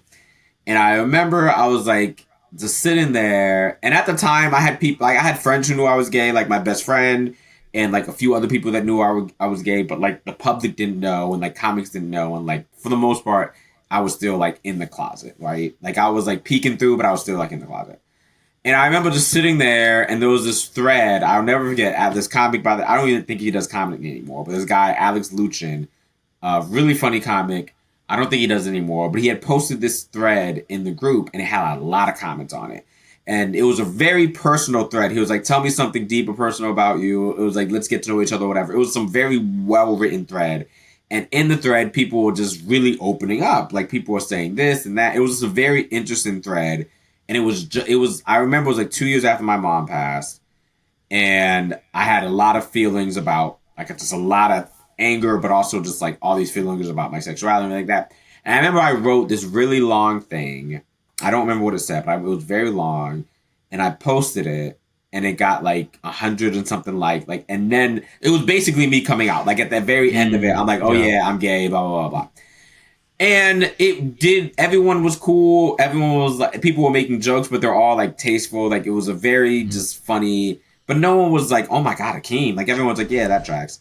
But that's the thing about coming out is like, you always imagine the worst. And that's why it takes people so long to do it. Even because that's what I was imagining. And my mom, like I said, was always very progressive and nothing about her alluded to being homophobic. And the same with most of my friends. None of them alluded to be homophobic. And it was still hard for me to come out. So I can't imagine how hard it is for people who have family who are religious or who are homophobic or who have made ill-tasting jokes about gay people and who you see who have friends that are like bro-y friend dudes who are just like very anti-gay. Like if it was that hard for me to come out and I didn't even have anything really to worry about except for my own mental thing, then I can't imagine how hard it is for people who have like actual roadblocks. Yeah, so. that's such a good point. You know, obviously that's not something I personally have experience in being straight. No one comes out as straight. But that's such a great perspective on kind of that fear of the unknown, on how will people act. Do you feel like, I've heard you talk about your roommates knowing, do you feel like when you were thinking about it, that were you afraid of like losing relationships? I was, but none of the fear was justified. It was all in my own head. Like, to the point, I have a joke about this. I talk about it on stage. My buddy Preacher, who's like super famous now because he was on America's Got Talent, he has like 900,000 followers on Instagram. Very famous now, but one of my best friends. I remember I tell this joke when I open for him because it kills because like they know him. But I remember he used to drive my car a lot because we both knew how to drive stick shift, and at the time we were both like ridiculously poor. So sometimes my car would have more gas, so he would drive my car or whatever. I was working at First Watch, and he was working at another restaurant. And I remember one day I had lost my phone in his car. And we're in the car, and I'm like, yo, Preacher, call my phone. I can't find it. And then he had like Siri or whatever. So he was like, okay, Siri, call We Know. Because my name was saved under We Know Us's phone. So he called me. My phone was under the seat. It rang. And we both busted out laughing. And I still didn't come out till like a year later. Like I still was in the closet for like another year. I didn't tell him. But he clearly knew I was gay because I was saved under his phone as We Know. And to this day, I'm still saved in his phone as We Know. That's like, great. So there was no like, I was worried about it, but none of the worries were like justified. They were just like my own insecurities about who I was and everything like that. But none of the worries were actually like sustainable. Everything was just me in my head, just being really, really terrified of like people knowing this thing. What would you say to people who are in that boat you were, where they haven't come out yet, they're thinking about it? Like, what would your encouragement to them be?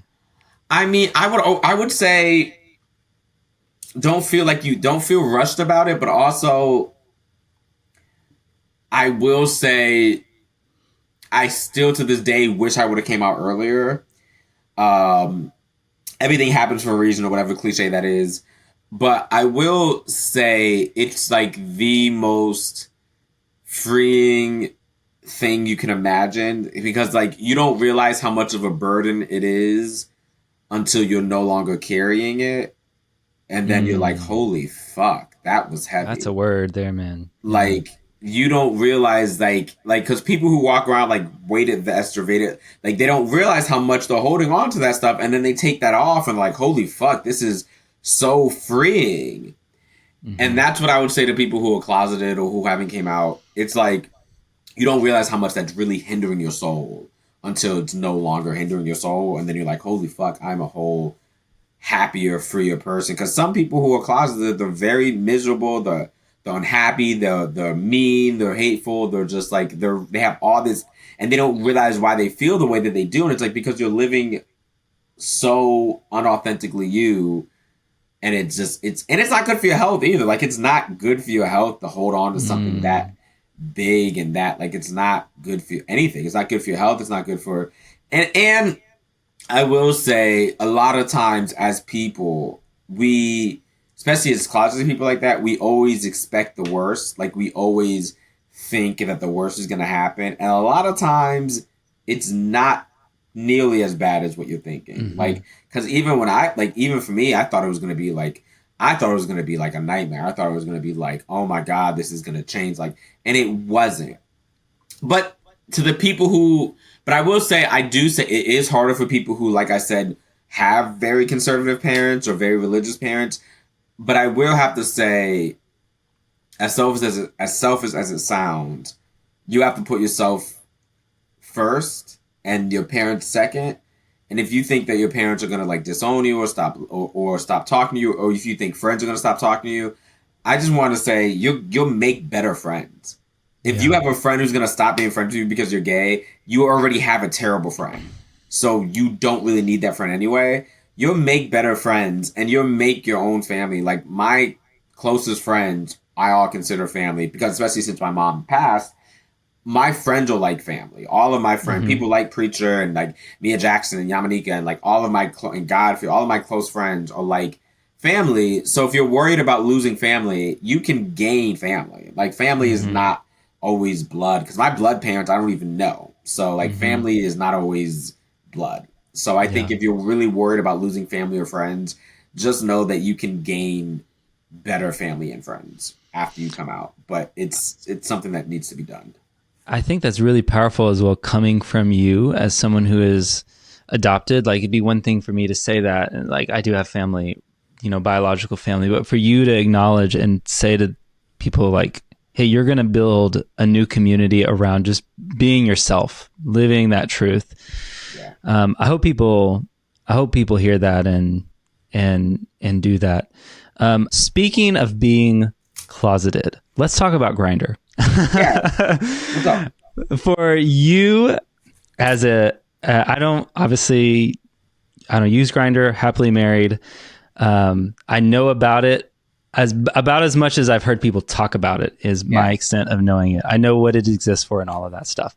But as a gay man, about how many people on there do you think are closeted straight guys? How many people are closeted on Grindr? Let me see. Turn on the app now. Grindr is a very interesting app because there's nothing else like it, especially for straight people, because it's basically sex on delivery, for lack of a better word. Mostly everyone there is looking for sex, and it's a proximity based app, so it tells you who's gay and looking for sex within your proximity. I have a joke about it that I do often, and but yeah, it tells you within feet, like how many people are gay within feet. Like if I turn it on and your husband has it on, and it has a very distinctive alert to it. Yes, it does. There was a lot of closeted people on Grindr, to the point where I remember this made the news, and I remember I was talking about it when it happened. The RNC, Republican National Convention. How that wasn't like the headline out of the RNC is ridiculous. Like it had, and the thing is, I know gay people in Milwaukee because I've done shows out there, and Grindr has this interesting. I took a screenshot of it, and I think I posted it way back in my post, so like maybe towards the beginning of the year. Grindr has a thing where you can change your location. So out of curiosity, I changed my location to Milwaukee. Or wherever it was. I think it was Milwaukee, right? It was Milwaukee, yeah. Yeah. So I changed my location to where the RNC was happening. And the profiles were just... Because typically Grindr... The thing about Grindr is like you don't have to post a picture. But typically when you see Grindr, you'll see people with face pictures, shirtless pictures, body pictures. But you typically will see a decent amount of people with their face. Because for the most part, it's a hookup app. And a lot of people are openly gay on the app. And I remember I switched my account to Milwaukee, and all you saw was shirtless dudes and everything said down low, bi, masculine. Like everything was just like a sea of shirtless pictures and ass pictures, and no one had, like, there wasn't a face pic in sight, and the app crashed. Explain I know what you mean, but for those who maybe, I don't know how many would be listening that don't know, but who don't know what down low means, explain to them what that means. Down low is dudes who to the world appear straight normally, and they're closeted. So they're basically like a lot of times they have a wife or a girlfriend, and they're gay on the side. And I've hooked up with a lot of down low dudes, not by choice, but like those, like, I don't know. I talk about this on stage too. I don't know if I look like I can keep a secret. I'm not sure. But like, for whatever reason, I've hooked up with a decent amount of closeted dudes. And yeah, there's a lot of them on there. And it's a lot of times it is, I talk about this too. A lot of times it is very conservative men. And I remember I said, who was I can't remember the guy's name. What is the guy's name? Republican guy. I think he's, is it the vice president? Who's the vice president? JD Vance? JD Vance. It was JD Vance. Okay. Yes. So I'm friends with the sex. I'm very pro sex work. I'm very pro sex just as an industry, just because I'm friends with a lot of people in the industry. And I'm friends. I remember an acquaintance of mine. I wouldn't say we're friends. We've met before at a my buddy hosts like the Gay Porn Awards, and I've done shows for them before. So we've met at like one of the shows, but we're not like best buddies. We follow each other on like the socials or whatever. And I remember he posted that he hooked up.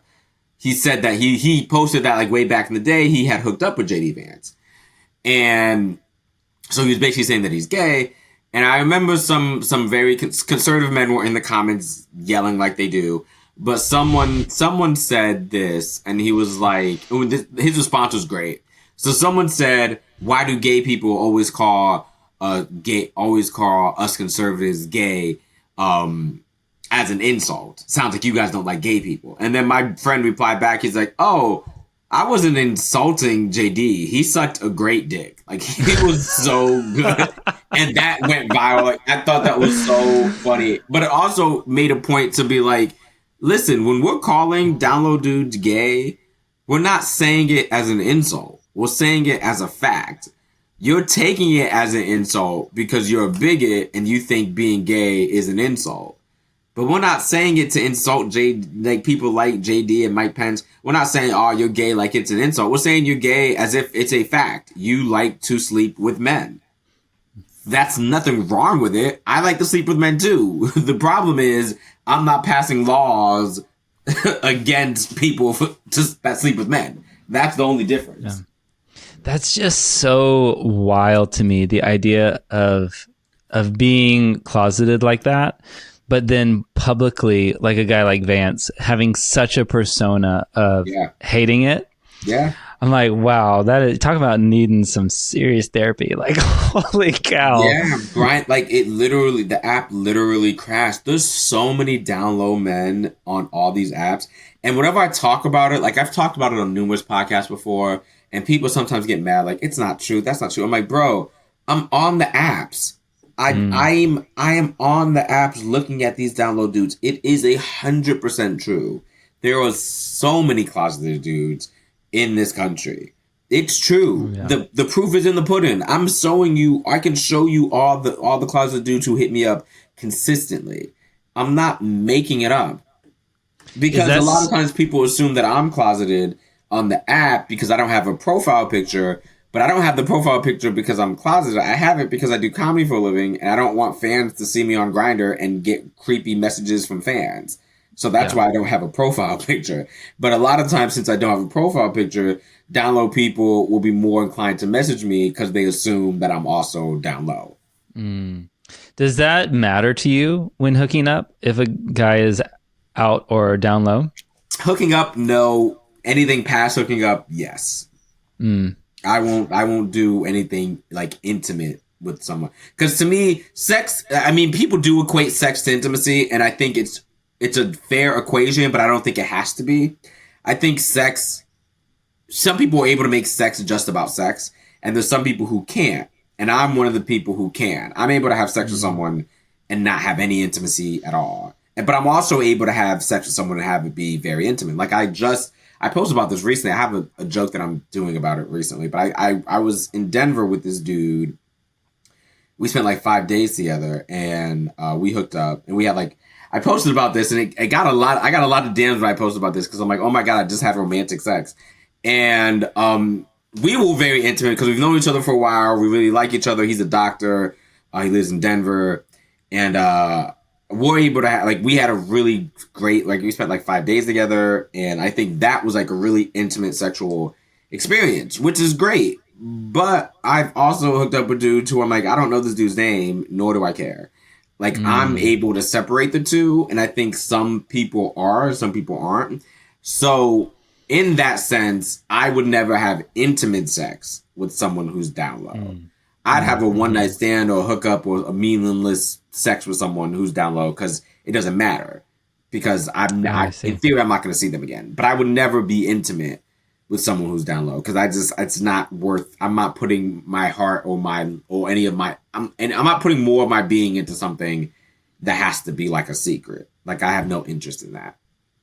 Yeah, I like how you explain that, because I've always wondered how, knowing that that's a thing, how gay men will sleep with straight men who may in their lives in every other way be very problematic to their existence.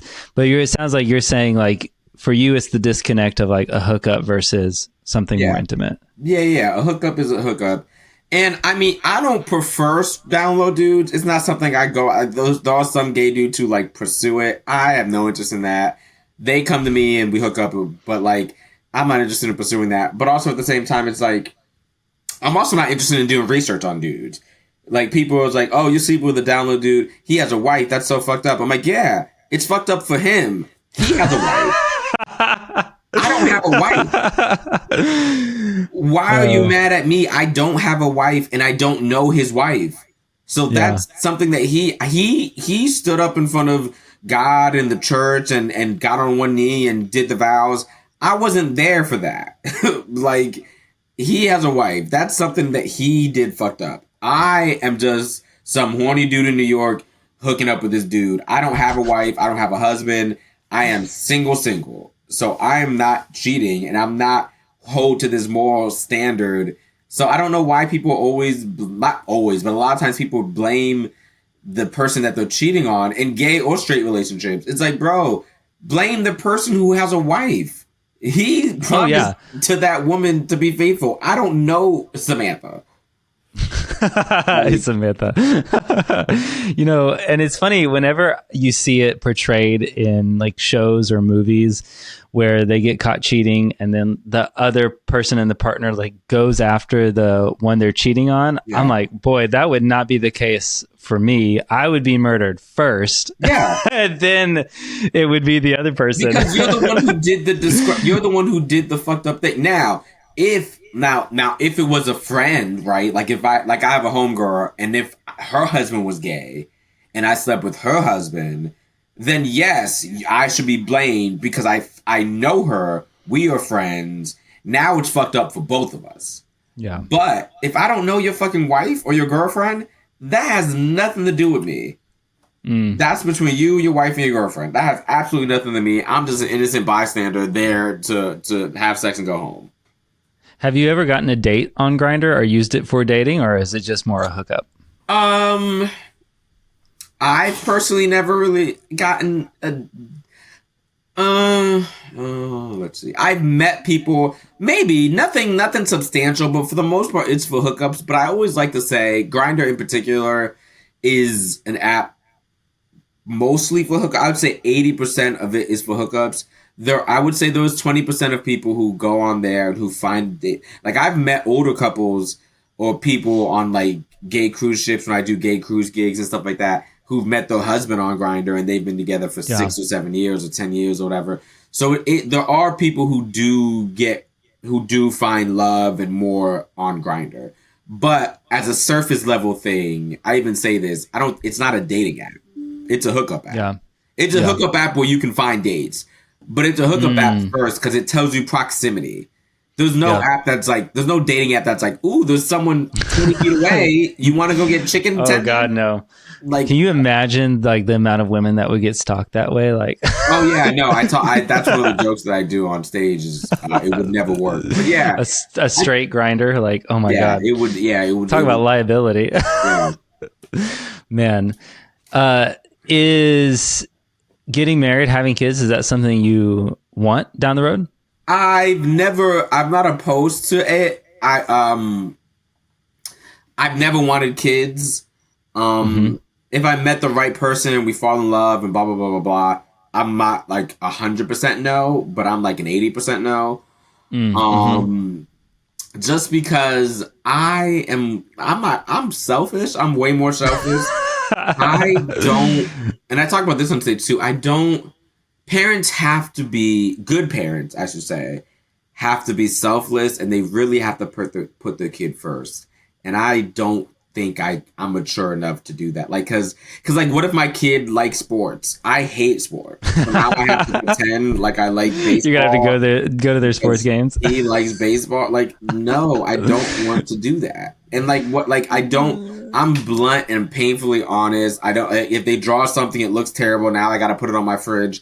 I don't want that type of ugly stuff in my fridge. Like, I really don't want to deal with it. And I'm very much career focused. So like, if I like the freedom to know that if I get a call today and it was like, yo, you got 7 shows booked in London, I'm like, cool, I'm going to London. Like, I don't have to be like, now if I like, when I get to the point of my career where I am like making a lot of money and maybe I'm like on a TV show and I'm like really financially stable, then I would maybe consider having kids, maybe, but that's not, I mean, maybe it is soon, who knows? I mean, comedy is so weird, so, but the other part of having a kid, the other reason why I never really wanted one is because, like, we're not as progressive as we like to think we are, and having a kid means that kid has to have a gay parent. Like, he has to have a gay black dad and a gay, 2 gay Australian dad. Are going to be black or Australian, hopefully. Or I've been seeing you trying to lobby to get to Australia.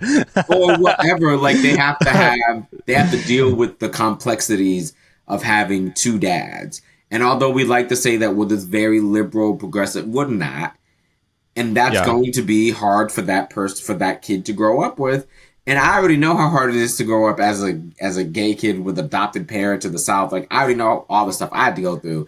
So that's just like another thing. That's like a lot of things that kid is going to have to go through, is having 2 dads and having to explain to bigots like what 2 dads looks like and blah, blah, blah. And one of his dad's a fucking clown. And it's just, it seems like too much. So I'm going to say it's very unlikely that I'll have kids. I don't want to say that it's impossible because, like, you never know or whatever, but it's very unlikely. Well, it's interesting you said that you're too selfish for kids, but then you gave, like, a very thoughtful, not selfish reason to not have them in the challenges of having 2 dads. Yeah. And I think there, this, the thing about having kids, there's like a stigma attached to not having kids, like, oh, you're just selfish. That's why you don't want kids. Yeah. And it's like, that's actually really not a bad reason to not have kids. Like, how many people have had parents who were too fucking selfish to have kids and it messed them up, right? And so I think that's actually a really good perspective. And so do you think, I mean, it's obviously, I think it's becoming a little bit less. It's still a really big thing in straight relationships and stuff with kids. Like, the moment you get married, everyone's asking you when you're having kids and everything. Yeah. Do you think having kids in the gay community is as big of a deal? It seems like they're a lot more comfortable with the idea of not having kids. No, because we're not the kid. I mean, no, it's not a pressure at all for us, because it's not like, for straight people, there's a power dynamic, there's a man and a woman. And for society,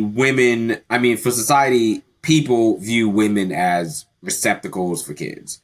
Yep. Like, for whatever reason in society, people value women based off of whether or not they're a mother and whether or not they have a husband. That's how society has always viewed women. It doesn't matter how successful you are. Oprah is one of the most successful people on the planet. And people are always like, well, why don't she got a man?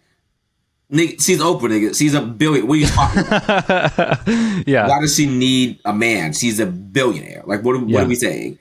But they always equate women to having a man and to being a mother. Like, that's what they equate it to. And especially your success as a woman. Exactly. Are those things. Exactly. And for queer people, they don't have that over us because it's 2 men or it's 2 women. So they don't have that over us. So they're not like, well, who's going to have it? They're just like, let them do whatever they're going to do. Do you feel like the perception is the same or different for gay couples versus lesbian couples? I think it's the same. I think this is really. Same. I think it's not the same all around, but I think it's the same in regards to, like, kids. I think it's the same. Where it was like, if they have them, great. If not, whatever. I don't think the there's a stigma to be like, you lesbians gotta have kids, or you gays gotta have kids. I mean, there could be. Maybe I'm just not in the loop, but I don't feel like there is. Yeah, I know. I see often couples, gay men, that get a lot of hate for, especially who post about their family online. Yeah. I know lesbian couples get that. It doesn't seem to be as aggressive, I guess, if you will. I think they view it.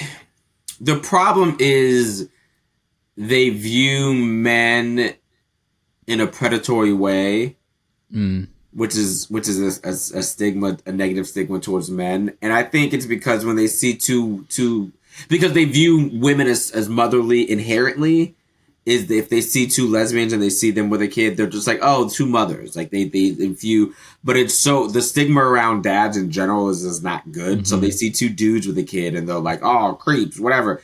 But it's their own fucked up society views on like women can be motherly, but for whatever reason, men can't be fatherly. So it's also a double standard for well, even men can't be mothering or nurturing. Right? Like that's only viewed as like, well, women are nurturing, and so they just don't see that in men either, which I'm like, well, let's ask men to be nurturing. Like they should be held to that standard too. Men should definitely be like men should be, but also it's so weird because then they view nurturing as weak, but then they turn around and want to be nurtured. It's like, what? Yes. Does anyone need to be more nurtured than straight men? Yeah. So like nurturing is weak, but then you want a woman to nurture you. Doesn't that make you weak by your own logic? Yeah. I don't know. But then if something's weak, they view it as gay, and gay is the worst thing on the planet to a straight dude. So who knows? I've seen you talk a lot about that specifically with other black men, the issues that they take with men's sexuality. How do you get that same sense from specifically about you, about white men, or is that something you feel a lot more with other black men? Here's the thing. I say this. Homophobia is rampant homophobia is something in the black community that I think is culturally. Because I think if you think about the hip hop culture, and I'm a huge hip hop fan, but if you think about the hip hop culture, it's always viewed homosexuality as a negative for the most part. And if you think about how hip hop culture has affected black culture as a whole, they're almost together. They're very much together. So it seemed to shape the whole culture as homophobic. I don't think black people are more homophobic than white people. I think socially it's more acceptable in the black community. But whenever I say that whenever people say that black people are more homophobic, I have to turn and remind them, I'm like, hey, white people are making laws. Yep. Exactly. All of the homophobic laws that are being passed by white people. So they are just as homophobic, because otherwise, otherwise, if white people weren't homophobic at all, and black people were the only homophobic people, then all of these anti-gay and anti-trans laws wouldn't be passed, because by your argument, you're saying that they're not homophobic. So both parties are offenders. I don't think any party is more of an offender. I just think the way that they offend is differently. I think a rapper in a black community, they might say something crazy in a song or be homophobic in a song. But in the white community, they're going to pass a law where trans people can't use the bathroom. So it's those are just two different ways of the homophobia, but it's still equally bad. But I do think that the stigma that black people are homophobia isn't correct, just because 90% of my friends are straight black men. But I just think that's you never really see that in the entertainment business. Like you never really see the friendship between a gay black dude and a straight black dude. Like you don't really see that dichotomy. So people just assume that straight black dudes are just homophobic. But my closest friends, I tour with Godfrey. I've been touring with Godfrey for like 6 years. Straightest black dude I know. Very much a masculine, macho, Nigerian, been on a bunch of TV shows. We've been friends for a very long time. I've never felt an ounce of homophobia toward, like, we've been friends for a very long time. Preacher's one of my best friends. Eagle is one of my best friends. Like, a lot of my really, really close friends are all straight black dudes. And so, but it's just not seen on TV or in the I think in the that's media. huge. So it's really perceived that they're all homophobic, and it's not. But the problem is, in the hip hop community, it's looked at as so weak and so and so like negatively that it really drastically affects the support that queer entertainers get, especially queer Black entertainers, because we don't get a lot of support from our own people. Like, I can't tell you how many times I've done a show with a Black audience and I've had amazing sets, and then I've had people come up to me and make it a point to be like, "Yo, we didn't think you were gonna be funny. We didn't expect." Really? Yeah. Just make it a point, and not on some ignorant shit. Just like they really didn't think they would like me because they thought that just because I'm gay that I wouldn't be able to be funny to them. But the problem is, those same people that turn around and really like me as a comedian, they won't follow me on Instagram, or they won't, like, I can't tell you how many times people who have seen me on Godfrey's podcast are like, "Yo, you're the gay dude on Godfrey's podcast. Oh, dude, I love you. Let's take a picture." And I'll be like, "Oh, do you follow me on Instagram?" And 80% of the time, they don't. And I know the reason, because they're like, "Oh, this dude's really funny, but I don't want." In their mind, they can't follow a gay dude online, because it's just, for whatever reason, it's going to turn them magically gay, and RuPaul's going to show up at their house in a fucking miniskirt. Like, that's hilarious. It's true though. So like, I've been on Godfrey's podcast for so many years, and I still don't have a huge following, but I'm a favorite on the podcast. Like, every episode, when you look at the comments, people will say, "That's our favorite guest. We love Akeem. We love Akeem." But then you look at my following, and it's only 15,000, and his following on that podcast has 500,000 followers. Yeah. So I never gain the followage, because they like me, they like what I do, they love when I open for, when I perform in front of them, and they love my comedy. But for whatever reason, they can't get past the fact that I'm gay, so they're not going to click the follow button or come to see me independent of him. Like, they'll come to see him, and they'll be happy that I'm there performing with him. But if I'm in that same city and it's just me doing an hour or headlining, they're unlikely to go and buy tickets, because they're like, "Well, because in their head, they're just like, they'll feel, they think it's a gay party. They think that if they're going to see me, everyone in the room is gay." And it's like, no, your sexuality isn't, like, you can go support people who want the same sexuality as you. It's not like people who come to my show, they're not going for a gay orgy. They're going for jokes, and they're going to go home. That's hilarious. Yeah. You're so right though. 'Cause I mean, the reality is, if you were straight, they would follow you. 100%. They would come to your shows, right? Because you see it with other straight comics, whether they're white or Black, or even Asian. Like, that just, I don't know, that lends itself to people wanting to connect at a different level. Because I don't know what it is, if they think their algorithm's gonna get gay, or they think this weird thing that you're gay by proximity. Like, I remember seeing this thing that someone was like, "Just heard a dude I assume is straight saying that having a gay friend is gay. Y'all know you don't have to fuck your friends, right? Like, or y'all." I don't know if straight men know that. Yeah. I'm like, where are my straight dudes that have gay friends? I swear, are we in 7th grade? And that got 2,000 likes. But like, that was my point. It was like, what does friendship have to do with sexuality? Like, you can be friends with anyone you want. It doesn't mean you want to sleep with them. Like, 90% of my friends are straight dudes. Yeah. I'm not straight. So if you have a gay friend, you're not like. But people have this weird stigma that, like, if you're around gay, that means you're also gay. It's like, no, that means you're a person, and you accept people for being people. Like, what are we doing? Yeah. That's such a weird stigma. It's not as prevalent, I think, like you mentioned, because you mentioned earlier how with white people getting more behind it, it makes it more acceptable. Yeah. Right. And so, that's still just, it's crazy. I did want to ask you kind of what your, and then we can kind of wrap up here after this, but I'm really interested to know what your creative process is when writing jokes or sets. Is it like something where you seem to, you're very open on social media. You you talk a lot about your personal life. You draw a lot on that. What is that creative process for you in terms of like building a joke and then building out a set and engaging with people like that?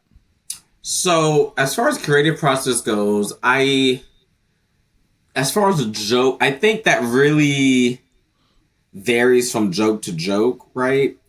Like some jokes, they come and they're just immediately really funny jokes.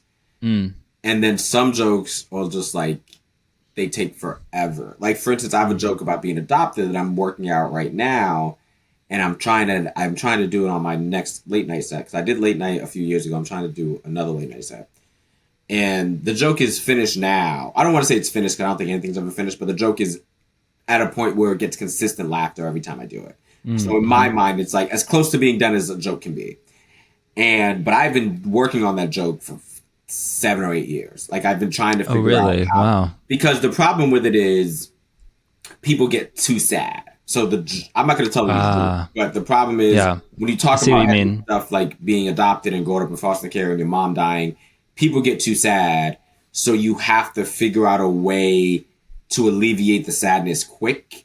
So they realize that you're okay with where you are in that space. And it took me a while to figure out how to do that. Because even the joke that I did on late night about my mom dying, even in the joke, I'm like, my mom died before I came out. I even say, don't worry, it gets funny. Like I even say that in the joke, and that gets a really big laugh because then it cools the tension, and people are like, oh, there's a joke. Yeah, it releases that tension. Because we hear that your mom's dead, we're automatically sad. So the same thing happens when I say that I was adopted and I grew up in foster care. Like they immediately are like, oh shit, you were adopted. This is sad.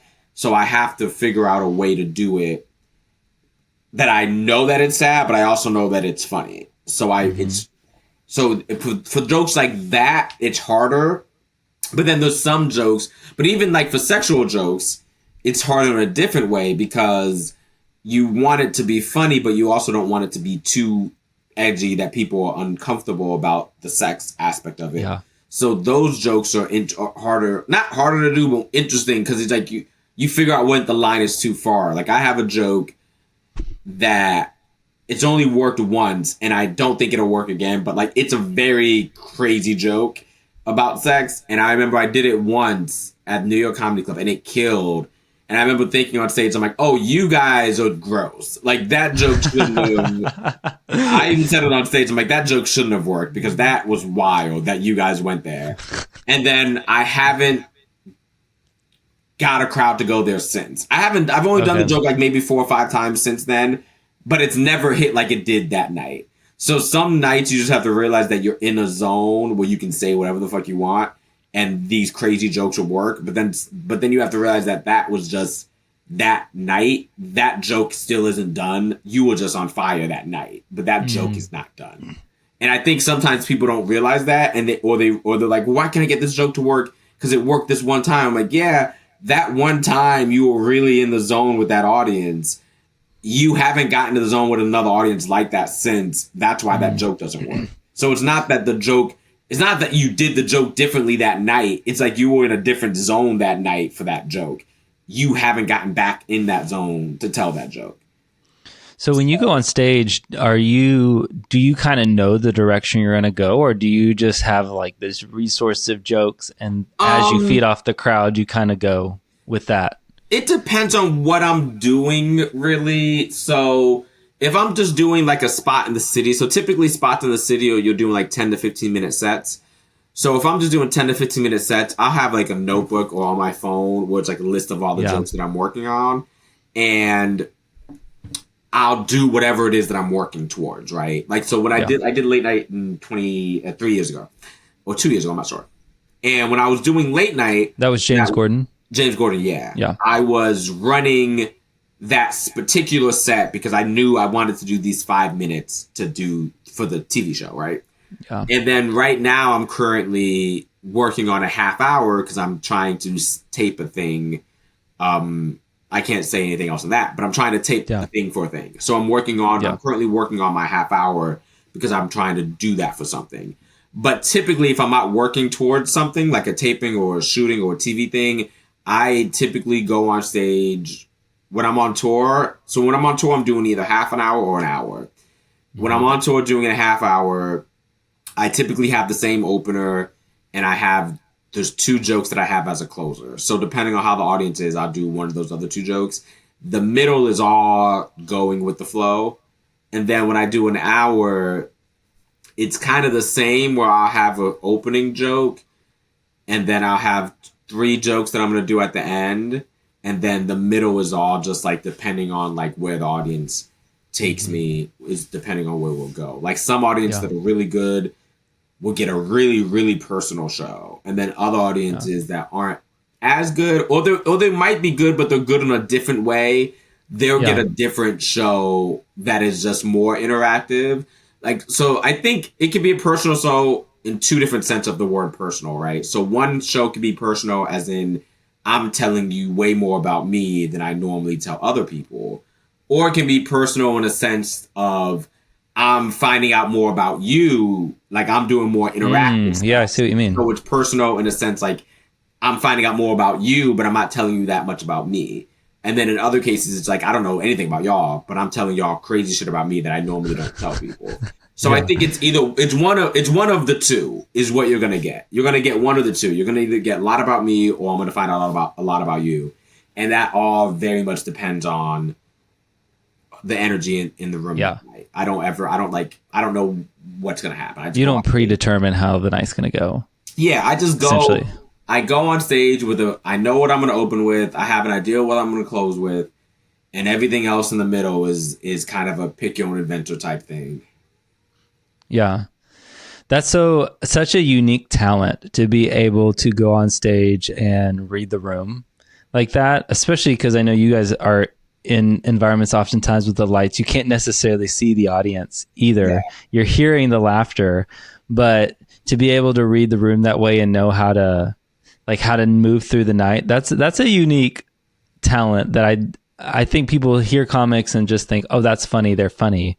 But there's a whole crowd control element within that you just you don't get in a lot of other areas. So yeah, people don't really give it the respect it deserves, I think, because the problem is a lot of, like, everyone has a sense of humor, right? So everyone is everyone is funny to someone, right? Yes. And a lot of times people think that type of funny is the same type of funny that we are. And sometimes we do so well that we're like, that's so easy. Anyone can do that. Yes. Or we do so poorly that we're like, oh, he was terrible. I can do that. Like, even if we kill or if we bomb, y'all still think you could do it. You just think, yeah. But it's which is crazy because no other art form, like, you're never gonna go to like a concert or a ballet or whatever and see the performer on stage singing or dancing or whatever. And 9 times out of 10, you're not sitting there like, oh, I could do that split, or I could do that backflip, or I can hit that high note, because you respect that you can't do that. But for whatever reason, you can't sit there and see a genius comedian like fucking Wanda Sykes or Janelle James or Yamanika or Mia Jack, like an amazing comedian like Godfrey and Preacher and all these people. You can't sit down and see them and with the same type of like, oh, I can never do that. For whatever reason, you see them do that, and you're like, oh, I can make people laugh. Yeah, it's weird. Probably not. Yeah, it's weird that people think that, but it is what it is. Yeah, and I just got to say, I have a lot of respect for you, especially as someone who I know is a working comedian. Like, just your drive for your career, your focus, your hustle, and I think watching your stuff, you're hella funny. And so I just got to give you a shout out for the work you put in and the hustle you give to your career. I think it's super admirable. It's easy for us, I think, to see comedians when they're successful and they've made it, right? And they don't really even have to worry about the next paycheck because wherever it's coming from, it's huge. Yeah. And we celebrate them and the work they did and the struggle they had and how they got there. But we oftentimes forget about the really, really good comedians who they are hustling to get gigs and make ends meet. And I think there needs to be more, hopefully, with you talking about the good and the bad of social media. I wish social media would be a place where we can find those comedians and elevate them, because I think that's some of the best comedy out there, truly. Yeah, I agree. But I think it's like the problem with social media is it's booked more so as people, like most podcasts, comedy podcasts, they'll book guests once they're popping. Yeah. Then they'll be like, yo, we got to go show and so and so. Like, for instance, a perfect example, I remember there was a comic, speaking, Andrew Schultz has a podcast. He has a huge podcast. I know him personally. We're not best buddies, but we've talked at the Cellar before, and he's always been like nice or whatever. I'm fine with him. I know one of the people on his dais personally. Like, I was the first comic to ever bring him on stage. And because he's an Orlando comic. But I remember, but most of the times when they have guests on, they're not putting up new coming comics or comics who haven't made it yet, or like they're putting on comics who just did something, who were like popular, so who just hit. Like, I remember I think they had like Ralph Barbosa on. If you don't know who he is, he's a Mexican comic out of Texas who like blew up crazy off of like Don't Tell. He has like 1 million followers. Very funny dude. But he had a lot of clout around him because he had like some beef with like George Lopez or something. And everyone was talking about that. So then they had him on the podcast for that because he was so blown up. But prior to that, I don't think they would have had him on the podcast. Like, if he hadn't blown up like he was, he wouldn't have been on the podcast because there's no reason for it. They're just like, even though he's just as funny as he was, he's just as funny now. He was just as funny 2 or 3 years ago, but he didn't have the clout and he didn't have the backing, so there's no reason for us to do that. And I'm not saying that Andrew Schultz podcast is the only podcast is like that. I'm saying all of the podcasts are like that. That was just the only example I can think of. But for the most part, all the podcasts are like, we don't care about how funny you are now. We want you to have something behind you. For the most part. There are some rarities that people who just want an interesting story on. I think they do that, but they don't do it often, right? Like, for instance, Miss Pat's another crazy success story. I think she's immensely talented, very funny, and she had a very interesting story. And because of her interesting story, she did like a bunch of podcasts. She did Joe Rogan's podcast. She did a few other big podcasts. And now she's this huge superstar. She has a TV show on BT. She was nominated for an Emmy, blah, blah, blah, blah. So I think it does happen, like, rarity. It will happen where they'll pick someone who's not super famous and be like, person is just very funny and interesting. Let's get them on the podcast. But it doesn't happen often. Normally, they're just like, if you're on our podcast, you gotta bring us some viewership. We're not just gonna have you on just because you're a really funny person. You gotta have some crazy type of controversy behind you, or a big following, or something. Gotta have a beef. Or beef, something like that. Man, you should have come on here like Cat Williams and just started like going off on people, and then this could have blown up, and you would have blown up. I don't know. I mean, Cat Williams, the level of fame Cat Williams is, if I had a beef with a bunch of famous people, no one would reply back because I'm not famous enough for the beef. So if I got on here, it was like, Kevin Hart's not shit. Kevin Hart's gonna be like, who is it? That's hilarious. Oh man. Well, thank you so much for coming on. For those who do want to connect with you and do want to follow you, where can they find you, and how can they, obviously the social medias, but how can they get to your shows and your merch? Yeah. Do you have any idea when this airs? Because I can say tour dates depending on that. It's going to air at the very beginning of January 1st. Okay, cool. So, if you are, first of all, you can follow me on AkeemWoods.com. My name is Akeem, Akeem Woods. That is the Instagram. The website will take you to my tour dates. I'm doing a thing in December, although this is airing in January, but I still might do it. I'm doing house shows. So if you go to AkeemWoods.com and click on if you go to Akeem Woods, my Instagram, and click on the link in my bio, you can book me to perform at your house. All the rates are there.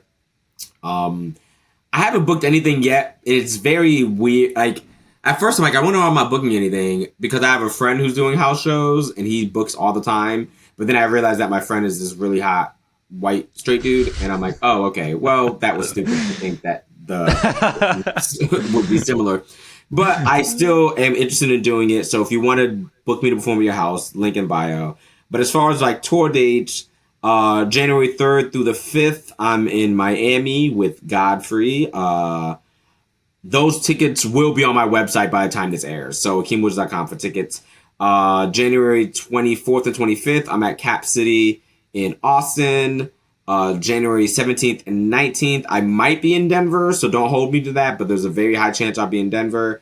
And then February 6th through the 8th, I'll be in Montreal at the Comedy Nest headlining shows there. But more importantly, follow me on Instagram. All those tour dates will be in my linked in my bio, and I'm constantly adding more tour dates, so there'll be more dates to come. I'm doing Orlando in March. I'm doing like Indianapolis, St. Louis, Dallas, Hawaii. Like a bunch of dates are constantly being added. And if you follow me on Instagram, you can when you click on the link in my bio, you can request that I come to whatever city you're in. So you just click on the link and you fill out a little form. It's like, hey, I want you to come to Omaha, and then I'll say no, but like whatever. If someone wants to watch some of your longer form comedy, is there a place they can go to find that? If you type in Akeem Woods on YouTube, you'll see a bunch of podcasts that I've done. You'll see my late night set, which you can see 5 minutes. I am doing a special at the moment, but I don't think I'll be doing it so I'm doing a thing at the moment because my December is so slow where if you buy any of my merchandise on AkeemWoods.com, I will send you a 20-minute stand-up set. I did a 20-minute clean show a while back for like a taping thing that is not released. So if you buy some of my merchandise, I'm sending that set as like because I don't do clean sets often. So I'm sending that as like a holiday special, but I don't think that's going to be going on in January. And it might be. Your merch will still be up. And my merch will still be available. Yes, AkeemWoods.com. Your merch is funny too. I need to get the panda one since those sell out really, really well. And the story behind that is so true. I don't know if you saw the story I told about the shirts. I haven't. You should tell it. Okay, so I have these shirts that I sell. I was in Appleton, Wisconsin because my manager's terrible. And I'm doing shows. I'm headlining. I'm doing an hour, and I'm doing a whole hour of like material about sex and gays and blah blah blah blah. And then I'm selling these shirts. So my shirt, if you haven't seen it, it says "End racism, make mixed babies," right? And it's a polar bear and a black bear, and they have like this cute little panda bear baby. And then it has like heart emojis. It's a very cute shirt. I designed it myself. It's adorable. And doing these shows. Fun show, Appleton, Wisconsin. So afterwards, I'm selling these shirts, and this white dude, comes up to me, and he's like kind of mad. I'm like, yo, what's going on? Do you want a shirt? He's like, I don't like your shirts. I'm like, oh, you mean the ones that say "end racism" in big bold letters? Like, I don't like that. You don't like that? And he's like, nah, I'm cool with that, but I don't like your shirt because it doesn't make sense. I'm like, excuse me? He's like, yeah, 2 gay bears can't have a kid. And I'm like, bro, who said the bears were gay?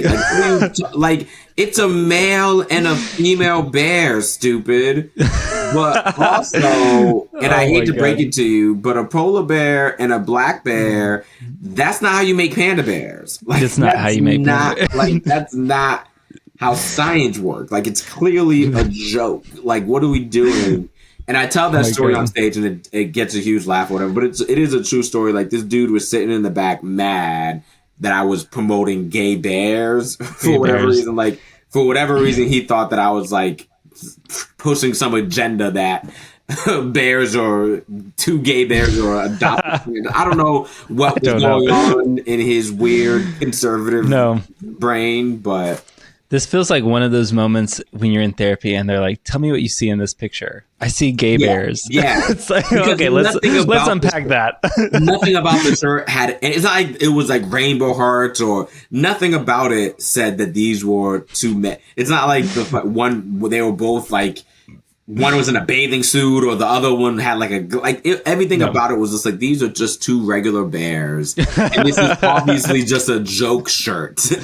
But, oh man, I feel like there's a lot of jokes in that between it being Yeah. bears, there's gay jokes there. Yeah. But I think sometimes people see me as a gay person and they assume that everything is gay. Everything that has to do with me is also gay, which is crazy. Yeah. But, Well, the point is, go to his website, check out his booking, and while you're there, grab a shirt. Gay bears, straight bears, whatever bears you want them to be, grab some shirts. They're both bisexual bears. Bisexual. If that makes you happy. They're both bisexual bears. Bisexual, non-binary bears with their little panda baby. So, man, thank you so much for jumping on here. Like I said, we just connected on Threads and you came on a Strangers podcast. And I appreciate that. You're a cool dude. I'm glad we're connected now. And I hope people check you out and support your work, man. Thanks, man. I appreciate you for reaching out to me, and I'm glad that you were able to get the success from the post that you wore. Because for whatever reason, people misconstrued my post because, like I said, people can't read. They misconstrued my post of being like slamming your post or saying that like he shouldn't have gotten this. And it's like nowhere in my post did I say he shouldn't have gotten those followers, or did I say that I had any ill will towards his endeavors. My post was mainly pointing out the inequality of being able to post that and get that when people of color can't post and get the same thing. That was my whole thing. Never did I say I hope it fails. Like, I'm all about non-racist people having great, hilarious, fun content. I'm 100% for that. Doesn't matter if they're white, black, gay, straight. If they're not a racist bigot, give them all the content on the planet. Like, that's not what I'm here for. The point was inequality. But luckily you got the point. A few people didn't, but those type of people also voted for Trump. So what can you do? Clearly points elude them. Yeah. Well, I'm glad you came on, and hopefully in the future, when you like blow up, we can do this again. Yeah, most definitely, man. I had a blast. Thank you so much for having me. Thanks, Akeem. All right. Hey, everybody. However you listen to the podcast today, I want to say thank you for being a part of this conversation. A couple quick notes on how to stay connected. First of all, if you're watching this on YouTube, you can hit that subscribe button, and that will keep you notified on any new guest or content that we have on the YouTube channel. That's also a great way to stay connected with the community there. If you are listening to this on one of the podcast streaming platforms, thank you. Be sure to follow the page there, as well as take about 5 seconds to leave a 5-star review.